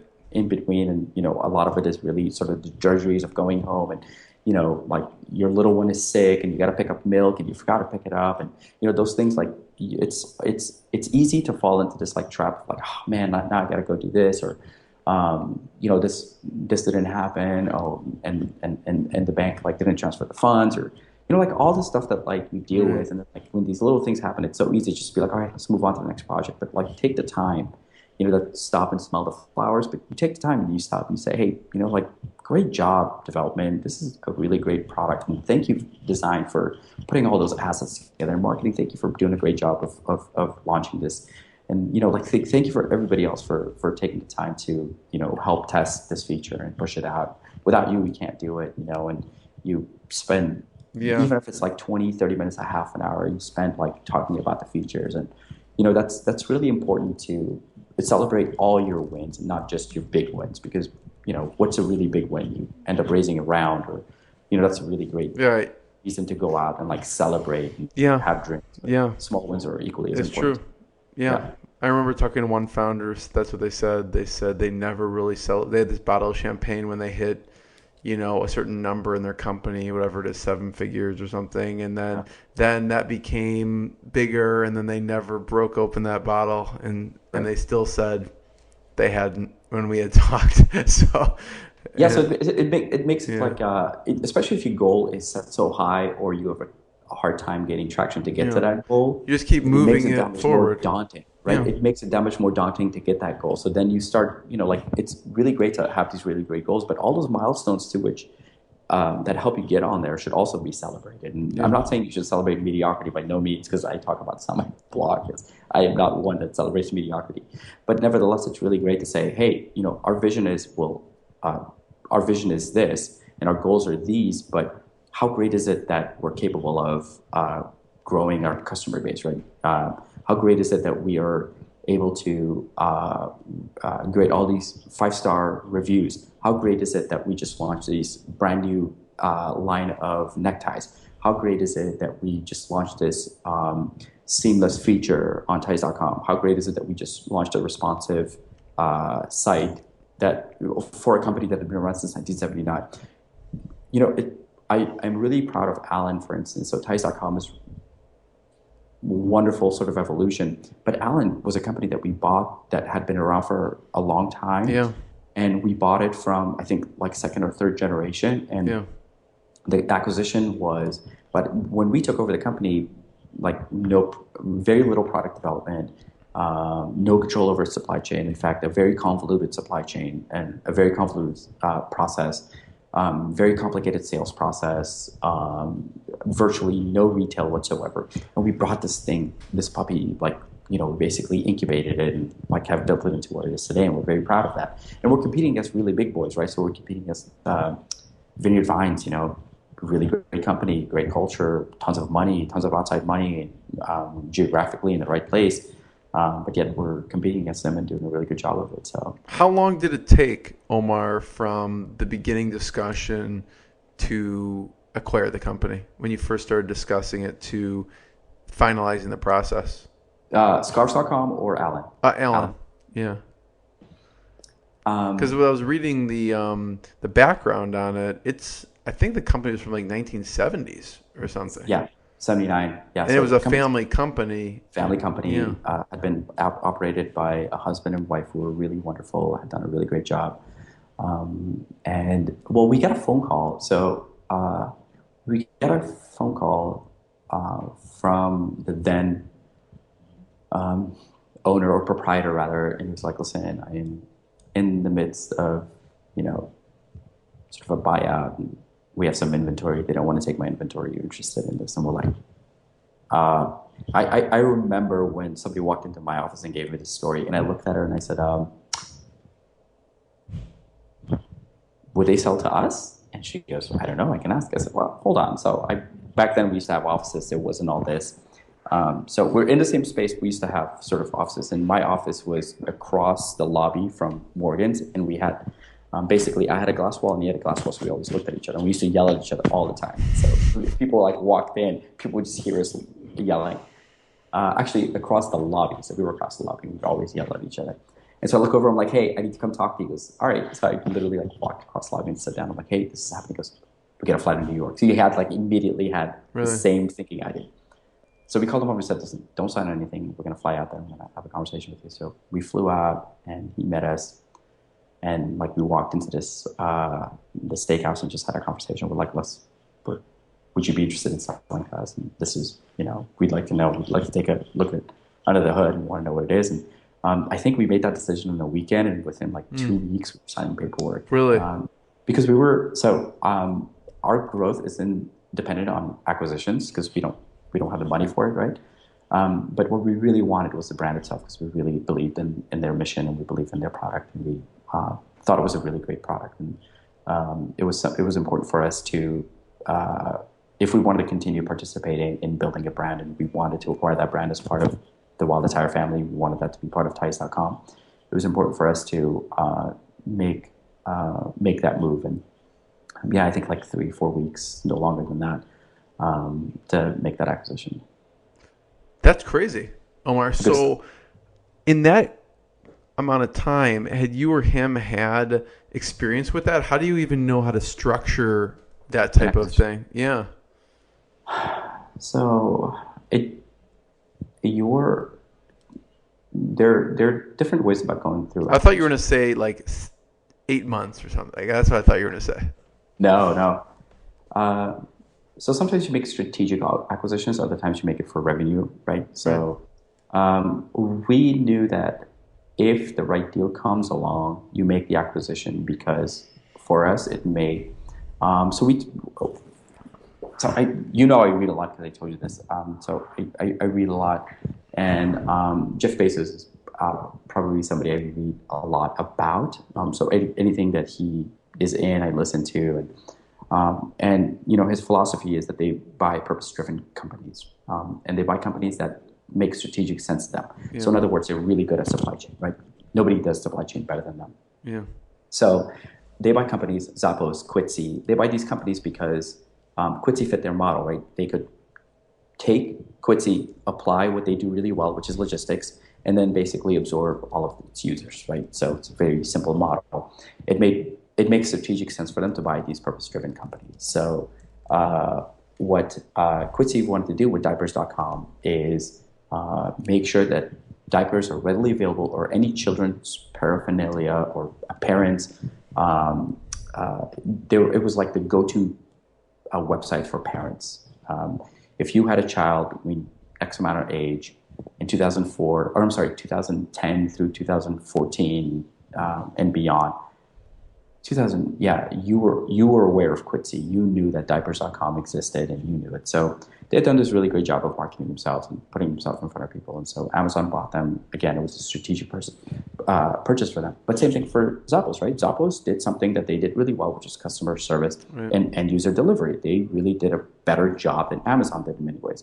And so for Amazon, it made sense to make a strategic purchase. And so for me, as soon as I saw this, I looked at it as a strategic opportunity. Because we, even at that time at the time when we went through the acquisition, we didn't have our supply chain, but I knew that we had a better supply chain process, especially when we had that initial conversation with him over the phone when I told him I wanted to come see him. I asked him a few questions. He was very forthright about it. And I realized, like, hey, we have a much better system put in place. And because remember sort of your long-term goals, because I had long-term goals about where I wanted to take it, I knew that I would do a better job of that process. And I would have greater control over this process and probably deliver a better quality product. And I was willing to take that bet. I was willing to take that risk, and we took it on. Yeah. So you could see, okay, they're here, but with our process, we could plug that in and get them to a much higher level. Yeah. So if it makes sense for you, for the business model that you're in, absolutely, you make that. And, of course, there's varying philosophies. Does it pull away from your own brand? Does it, pull away from your attention? Absolutely, you have to consider all those things. But you can only make those considerations, for yourself and for your own company. Yeah. So, Omar, I want to point people towards a couple of your sites so they can check them out. And then I have one last question. And I don't know if I'll remember all of your sites, but I know there's ties.com, scarves.com, alyn.com, ALYNN. And then I think, what other ones do you have? I mean, so we actually acquired another company recently, Infectious Wearables, also a really great niche brand that have been around, I think, since the 80s or 90s. Really? I can't remember. But that site needs to go through a lot of love, what is it tender called? love and care. Infectious Wearables. I think it's iwearables.com. Okay. So Infectious Wearables produces neckties for a very specific segment of the market. So people who are in healthcare and they wear, let's say, a Zika tie, so it has a DNA of a Zika virus on the tie itself. Very specific. Yeah, that is very, like, do you want a life-threatening disease on your tie? Like, we will make it for you. Yeah, we have that for you. So iWearables is the other one. That's hilarious.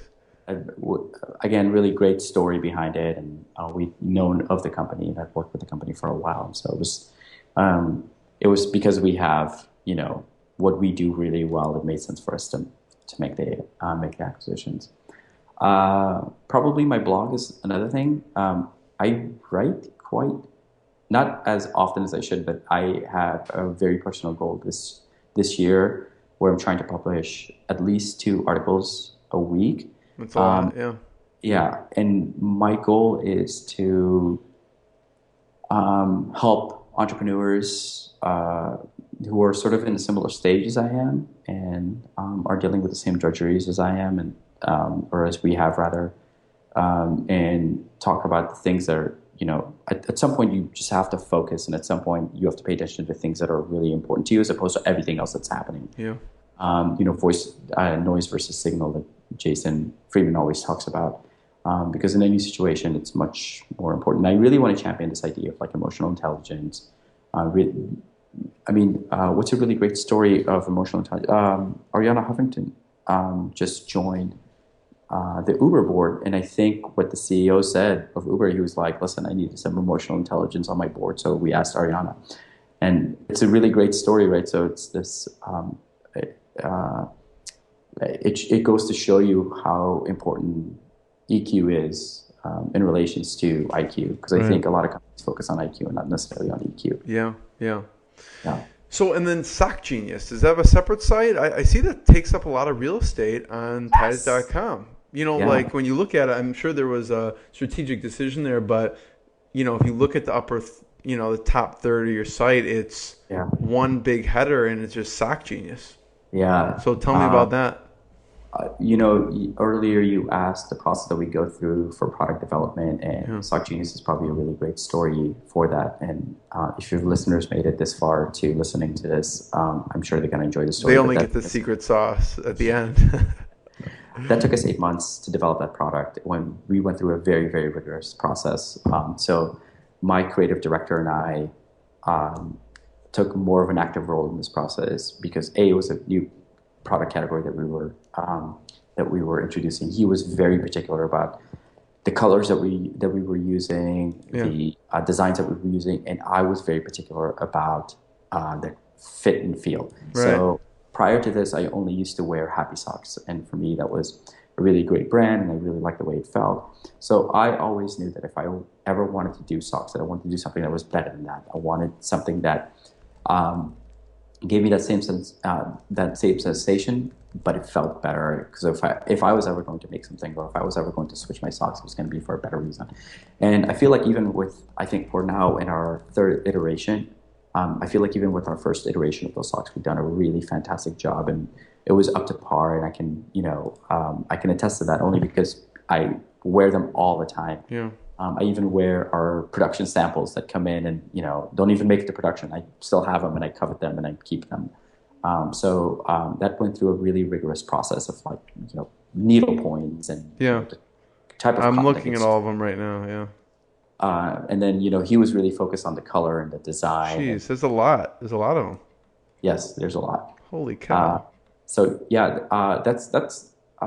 That's a category that has done well for us, and we're very happy with it. And we have tons of people who are really, really happy with those socks. And so, yes, it rightly deserves a lot of real estate, and we're happy to give it to it.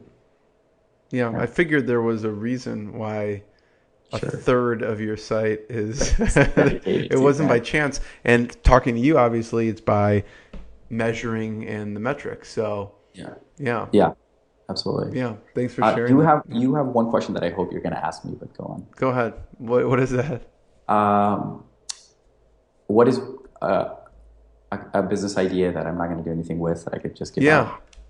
So, a business idea. I don't ask that enough. I should always ask that at the end. You should always ask that. Yeah. So a business idea that someone else should steal. Yes. And you're not going to do anything with them. Yeah. Yeah. Partly because I don't have enough focus to be able to do this, and also partly because I'm not a developer. So either an extension or an actual chat app. I know there's tons of them, and how do you compete against WhatsApp, or Facebook now?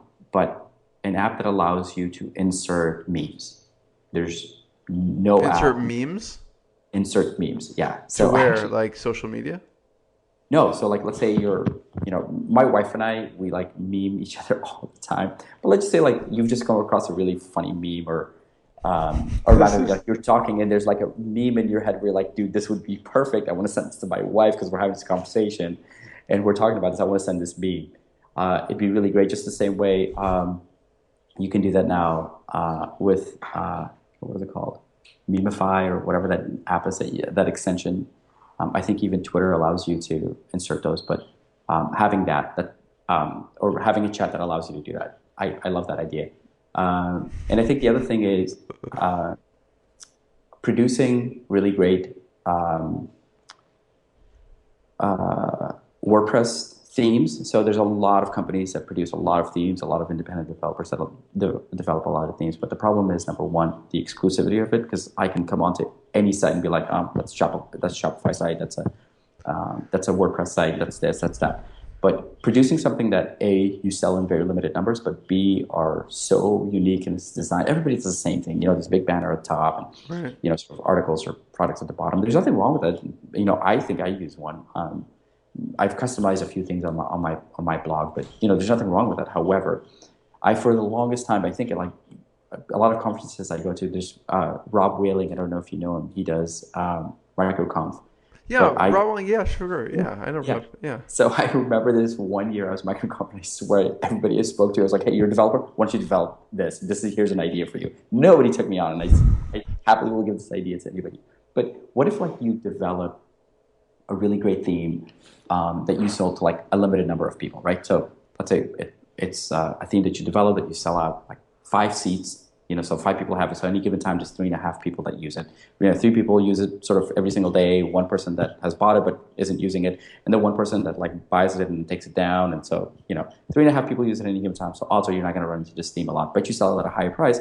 I would be happy to spend a lot more money, and I don't have to like devote my time to learning how to code something. I don't have to like disturb my developers. I don't have to do any of that. But yet I get to buy something at a higher price that nobody else has. But yet it's also very unique, and that's the thing. And if you've ever been to like these theme sites, they're a little different, but for the most part, they're about the same, right? So, and I don't even know whether or not that it's a marketplace anymore. Somebody's probably listening to this going, "Oh my God, WordPress themes! What an idiot!" But I've always felt like that there's a lack of that in there because I've had personal struggles. In fact, at one point, because I was like learning how to code, I was like with a developer and like, we coded my own site. I actually reached out to Neil Patel, who had this really cool site. I was like, "Hey, I'm going to rip off your site." He's like, "No problem, go for it." He's like, "Do you want me to send you the files?" I'm like, "Yeah, sure." He like sent me a zip file, site that I really loved. And He's like, "Let me save you the trouble of ripping me yeah. Yeah, I told him, I'm like, "Hey, dude, I really love the site. Can I use it?" He goes, "No problem. Here's the zip file." So he's like, it's super cool. But yeah, so if there's anybody out there, or any of your listeners who are like solopreneurs or wantrepreneurs who want an idea, there it is. All right. Yeah. Omar, this has been fantastic. Thank you for going through the journey and so many different things it takes to run and grow a business. Everyone should check out ties.com, scarves.com, all the other .coms that they own that are 4-letter domains. Omar, thank you so much. I really appreciate it. Thank you.